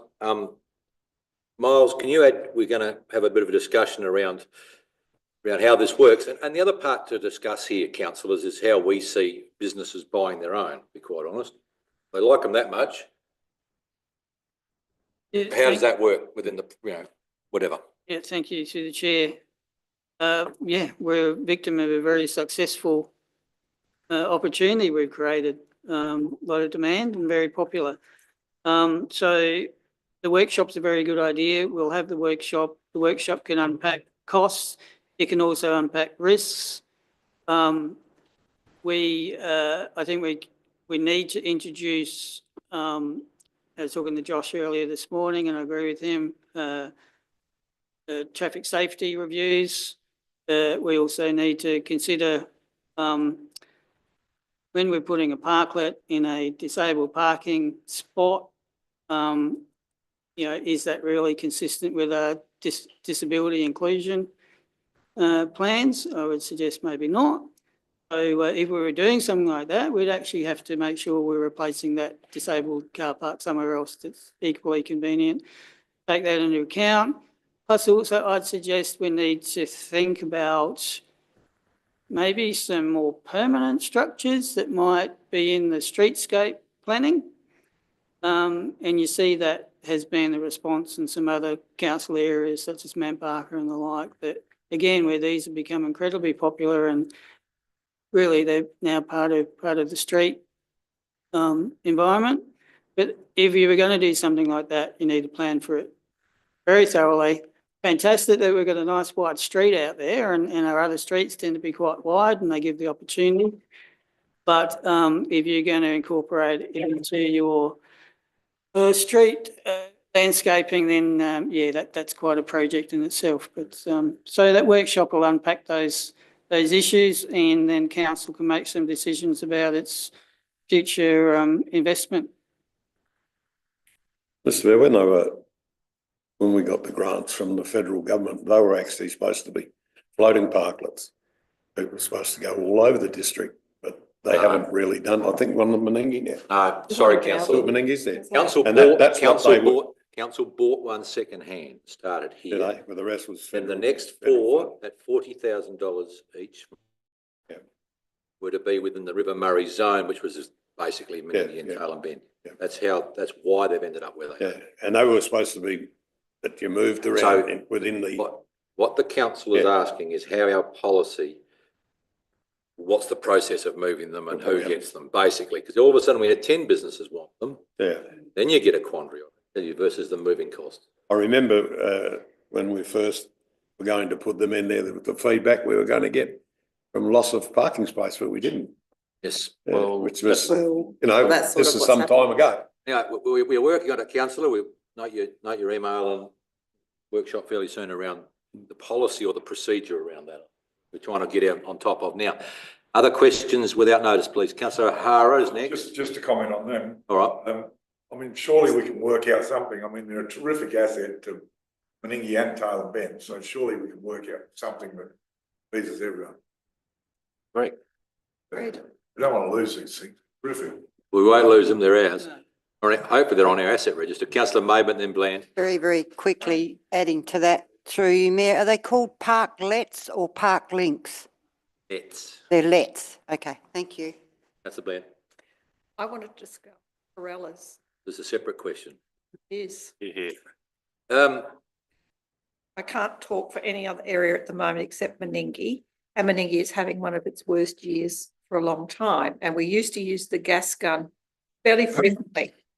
Currently, I understand that it has possibly been used on the odd occasion. Normally I would hear it. I've been home and it is particularly hard to hear at the moment for some reason. Probably because the Corellas are eating Hackett Terrace Park. They're certainly destroying Baker Street, Rung Road and our main park in Lions Park. The intent, I thought, was to move Corellas from behind the football club up to basically near the school. We need to look at alternatives if we're not going to be using the gas gun on a regular basis. And I also know that that is labour intensive, etc. But it is also destroying the environment, let alone the hearing of many of the people who live in the streets where it's destroying that they have not been able to be moved.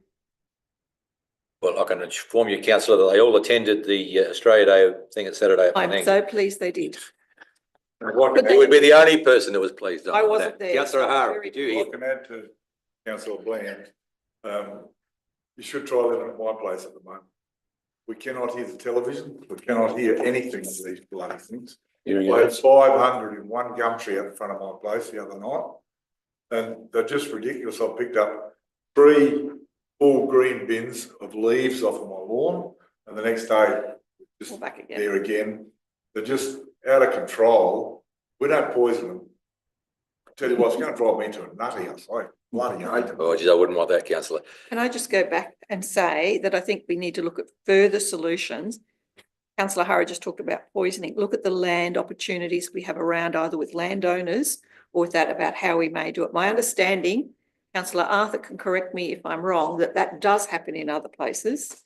And that having that opportunity, look at a way to cull them, because they are destructive and they are certainly not good for anyone's mental health.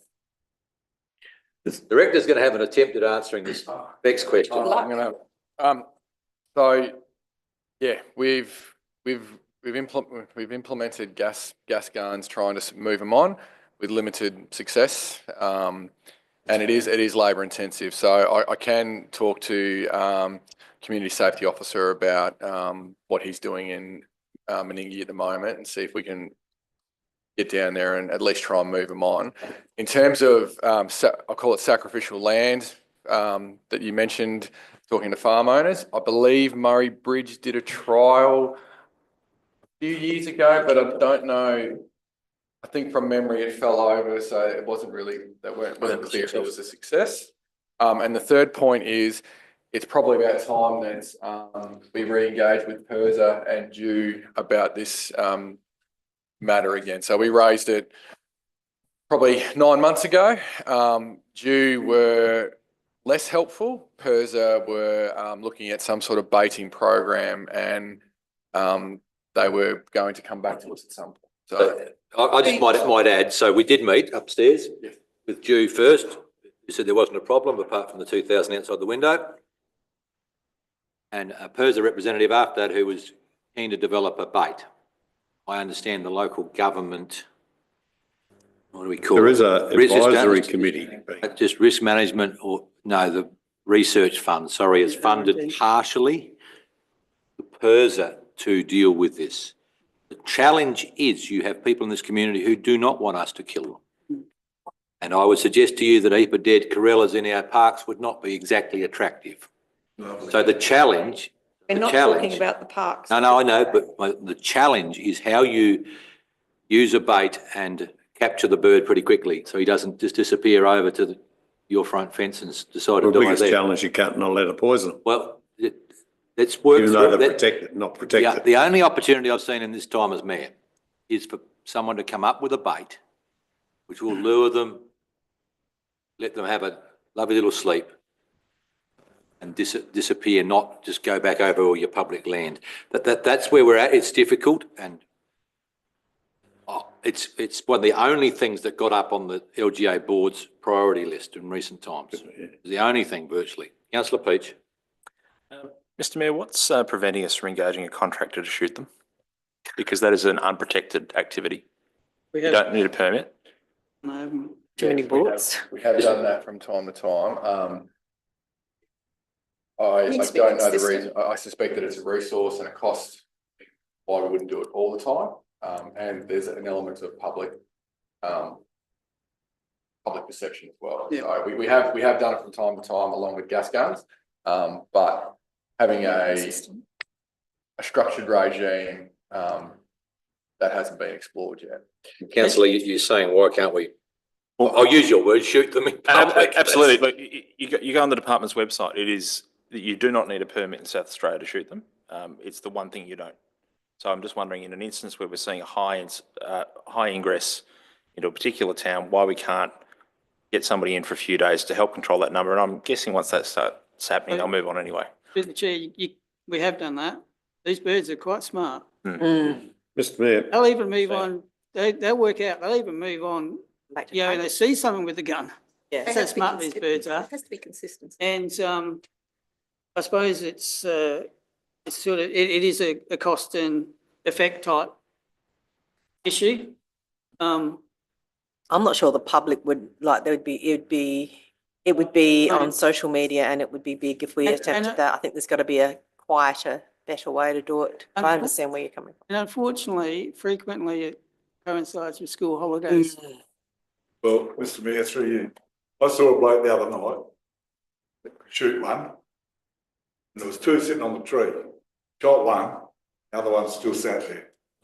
Not Then he really. shot that. That's how stupid they are. They're not clever. No, they are clever. They're very Sat clever. there, well, it's Might have been mate. deafened. I'm going to wind up this little discussion Mr Mayor, can I just say this? very quickly because I'm Yes, in very quick. questions with it. We used to shoot them. We had all the wherewithal from the government. We used to shoot the Main Street of Tailem Bend, used to shoot Meningie, and then it fell off the wayside. And by doing that, we controlled them very well. And most of them would have been over the other side of the river, particularly if you got the scouts when they come in. It's getting to the stage now, it's ridiculous. I see there was a game in the southeast was called off of cricket because they'd completely messed the ground up. What you're saying, and I've got complaints from the golf club here. Yeah. I'm in questions without notice, so I'm not really working this one very well. Just hang on. We'll just go to this update and I'm going to, we're going to just leave it. So I've actually got an email from, that, Ash has just sent to me. So Tailem Bend is currently a flock of 2,000 and trying to move them on. Community facilities have also started using gas guns in Meningie. And if it does not remove the current flock of approximately 500, they'll begin live shooting next week. There's more than 500. So far, council has received 2 complaints from Tailem Bend and 3 from Meningie residents regarding noise, nuisance and minor tree damage. So short term, we're Okay, Through you, Mr Mayor, I've heard the gas gun go off once. That don't work. Michael told me they were using it, and he asked me, have you heard it? I said, I've heard it once. okay. I'll take that on notice and I'll Okay. follow up with I would Michael. also argue it's not. Right, let's just go with that for the moment. Are there any other questions without notice? Other subject, please. Different subject, same problem. Yeah. Pigeons. Let's discuss pigeons. Same What sort of problem. pigeons? Annoying ones that are vermin that are also in plague proportions. They also fit in the same category. They are now living in all sorts of unwanted places in Meningie. They live in the Telstra Tower. I think they were more recently enjoying the new diesel park that we have down there in the main street. Sure, they are living in trees the Corellas are trying to share it with them. In Baker Street. So pigeons have become a major issue again, and we do need to deal with those as well. Now, I do understand that you can poison pigeons.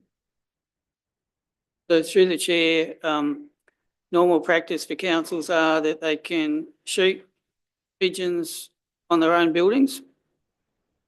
They don't shoot pigeons on private buildings. That's up to that building owner to organise eradication for pigeons on their own. You can get into a whole lot of trouble if you. So how does one community report where there are buildings to council or to whom, when the issue is on someone else's building? Well, they can report a private building that has pigeons, but I would question whether there is a breach of any thereof, that the council can take action in that regard, unless it's an unsightly condition, which I think would be a bit of a stretch. So it wouldn't be, different to a number of different infestations, whether it's bees or ants. It's a pest animal. So unless it's creating a health hazard, and clearly, defendable health hazard, I think council would be a little bit limited in its ability to take action on a private business. And we would make that complaint aware to the private owner. And So an unoccupied house that has an infestation of pigeons and an owner that lives away could be dealt with by council if it was reported to you. no, I'm actually saying that may be quite difficult because But the you actual, could actually contact the individual. we could contact the individual, but in terms of that individual, whether they take action or not, I'm not convinced that council has the legal powers to enforce them to take action. I think we need to investigate our in.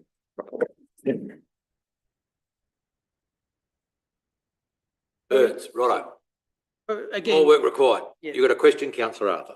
Just very quickly, will I get a printout as per my request for the subscriptions, donation and contribution expenses for 23-24? And We should better do it. we'll do it at finance committee. Do it at finance committee, councillor. sorry, You do it at finance committee. All councillors see it the same. that'll be an individual printouts of that as requested. Don't know if we'll go to the thousands, but we'll see where that cutoff point is. And point two is we'll get a full details of income and expenditure for that for 2023-24, and also the proposal for the 24-25 budget. There's no proposal yet for 25. The 24-20, we're in the 24-25 Wouldn't be a budget. proposal, would it? It would be adopted. The budget year we're in's adopted. Okay. Well, the budget year ends adopted, so it'll be what it is. Okay, any other questions without notice? Being none, I move on. Your motion with notice, councillor. You want to, it is as written, 13.1, I'm in, councillors. Do you want to speak to it?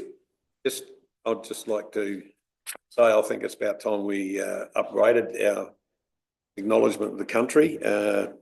Originally back in 2014, I think it just said the Coorong acknowledges traditional owners of the land on which we meet. Then all the other was added to our existing acknowledgement of country, but I don't think it's an acknowledgement of country. I think this one is an acknowledgement of country. We pay respect to the Ngarrindjeri people, but we pay respects to all Australians, wherever they come from, whatever they do, as long as they're part of our culture and way. And You'll move it that way. Thank you. Is there a second? As first and foremost discussion I'll have. Sorry, before I second, my own interpretation, but my comment would be that I am a little bit loath to only acknowledge in acknowledgement the Ngarrindjeri people. That I know that's where we meet, but I think we have a significant area of our council that's in Ngarrkat lands, and I would also comment that we have an area in the south of our council which is not completely determined yet. Done the work the last few days on this, so I just put that in for what it's worth, councillors. Councillor Peach, I was going to second but ask for a variance from the mover to take out Ngarrindjeri people and pay respect in brackets to the relevant Indigenous population. Because this goes across all committees and meetings, so that it means that the Indigenous body where the meeting is occurring is then acknowledged as is current practice. The move was. Yeah. Because so let's just word that up properly. Sorry, relevant Indigenous. The relevant local Indigenous population. In code words, the presiding member in this scenario would mention where we are based. If we happen to go to Salt Creek, it'll be a little different. Yes, in the agenda, and that's the current practice, is that today you acknowledge the Ngarrindjeri, and for Tintinara, it's normally Ngarrkat. So, right, yeah, we're in the Kumuduk Hall. We're in Ngarrkat. Oh, there you go. I didn't know that. So I'm looking at you're the seconder of that on the basis of that variation. So, Councillor Arthur, are you happy with that variation? Yeah, yes, I'm happy. Yeah, okay, so that's now become the motion. Councillor Roundtree. I forgot about two.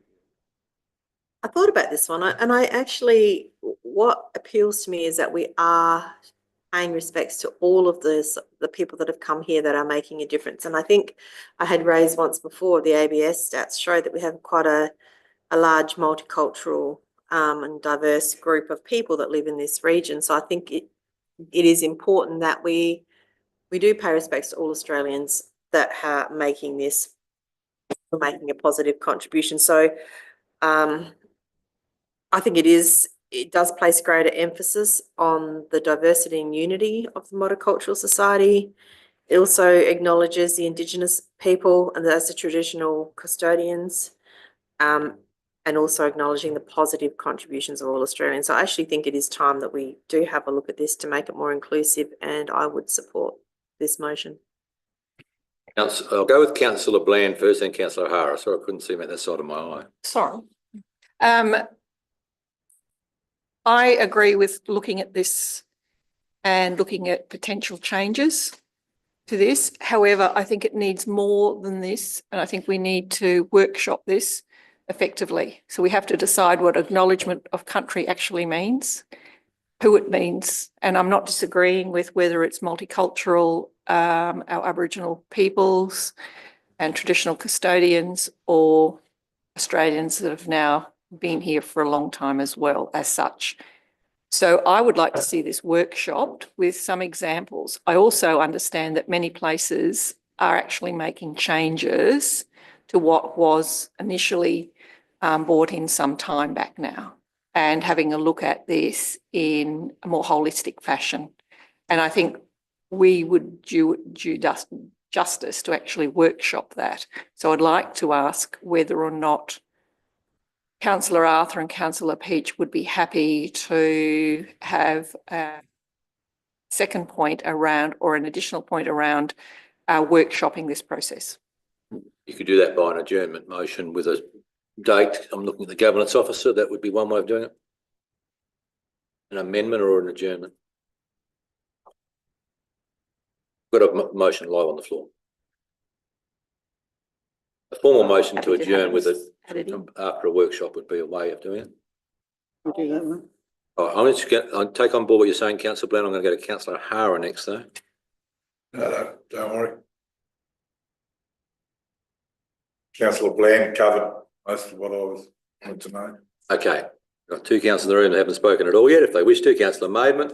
Thank you, Mayor. Through you, just a question. Is having an acknowledgement to country a legislated requirement? To the chair, no, council isn't obliged legally to have an acknowledgement of country. Oh, and I just, one little thing. I don't know what everybody else in the room thinks, but I reckon the wording relevant local Indigenous population sounds a bit over the top. Could we replace it with peoples instead of population? That just makes it sound a bit, I don't know what the word is for that, but does that sound a little more? People's fine. Yeah. Yeah, does that sound perhaps a little more accommodating? Yeah. Rather than diplomatic? I think it does, Councillor. Sorry, Quite right. Councillor But anyway, Peach. if the mover and seconder accept that, we'll accept that as another minor variation.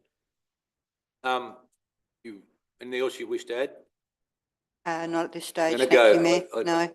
I don't have to make everyone speak, but Councillor Cornwall hasn't yet. Thank you, Mr Mayor. Yeah, I'm taking all this in, but I'm in favour that the acknowledgement should have been changed and or needs a change to be more encompassing and more fair, I think, and you know, of course, the in the original custodians got to be respect, but also everybody else. And I think what we've got up there now is pretty well right on the money. Okay. Thank you, everyone. I'm going to ask if someone wishes to move a motion. I think the adjournment is probably the easiest way to a workshop. If someone wishes to move that way, they can. Formal motion. So you're going to move that way, Councillor Bland? Why? You move to adjourn this motion until after a workshop. Correct. We need to give a time. As soon as possible. Yeah, sure. But we do actually have to put in when it is brought back. I think I'm right, Ashley. Mr Mayor, if I can Just speak. hang on. Huh? Just remember that a formal motion, although you can't speak to it, it's not a debatable issue. Just get the words up, please. I'd be suggesting March. Yeah. I think we just leave it. That words is fine because it comes It's in. too open-ended.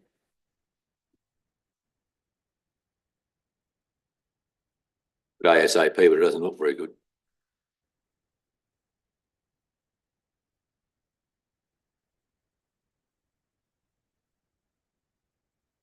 That better? think, through you, Mr. Mayor, I think the timeframe, if we're going to go with an adjournment, I think it needs to be held within a timeframe, not on, it can't just be sometime when anybody gets a moment. It is an important issue that Importantly, by council. the March ordinary meeting. Is that what you're Yes, going to do? I'm lock happy at it? with March. Is that what you're really telling me? Yes, Okay, because we are in a real tight timeframe of a late January versus a relatively early February meetings. What, honest at the moment? Okay, has everyone seen that move by, is there a second is where I'm at? Councillor O'Hara is the seconder. So there's no debate on an adjournment motion. Am I right, Ashley, or not? I'm going to put the motion. You can see what it is, says there. It'll just be a deferment, an adjournment until such time as we have a workshop. All those in favour? Those against? So the adjournment motion is lost. I resume debate. Where we were. Is there anyone else wish to contribute to the debate? I'm pretty open about this.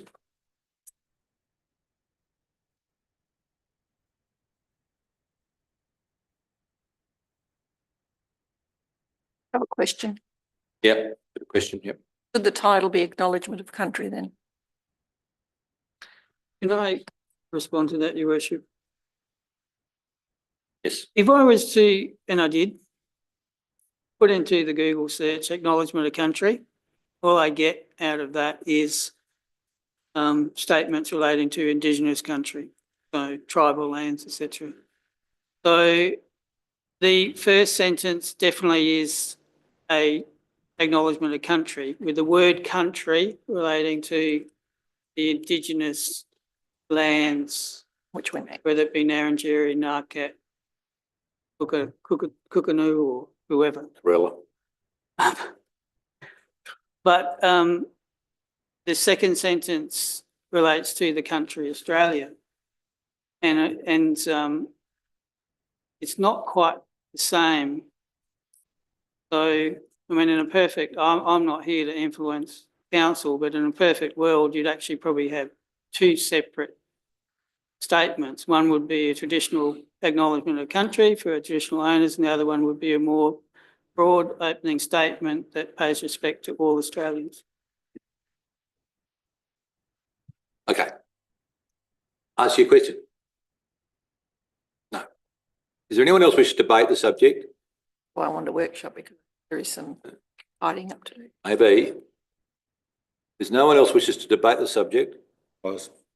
You're just going to close, councillors? Yep. Straightforward. So, councillors, it's we've noted we've made a slight change. You've done it in two parts to respect to the relevant First Nations people, and that's probably not bad wording, actually. Quite honest there, and the rest of it, I think, is councillor is as you put it in the agenda.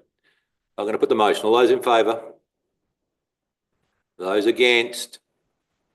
So that's carried with all councillors except Councillor O'Hara voting for it. So, thank you, councillors, for your quite considered consideration of that.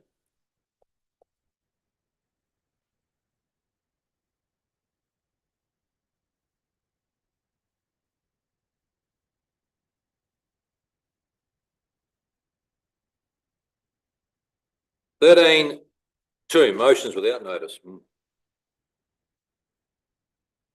Good. Motions without notice, councillors. I'm reading it in red. All right, I'm taking it there is none.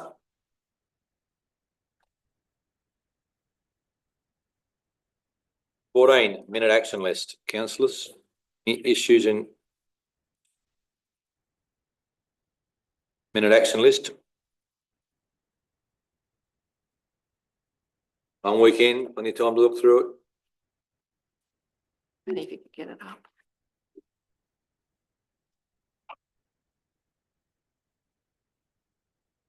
There is none. There's none. We move to confidential items. With the camera, don't we? Those watching the live stream, please be advised, the meeting's about to move into confidence and the live stream will stop. For For those who wish to view the end of the meeting, the video will be available on YouTube after today's meeting.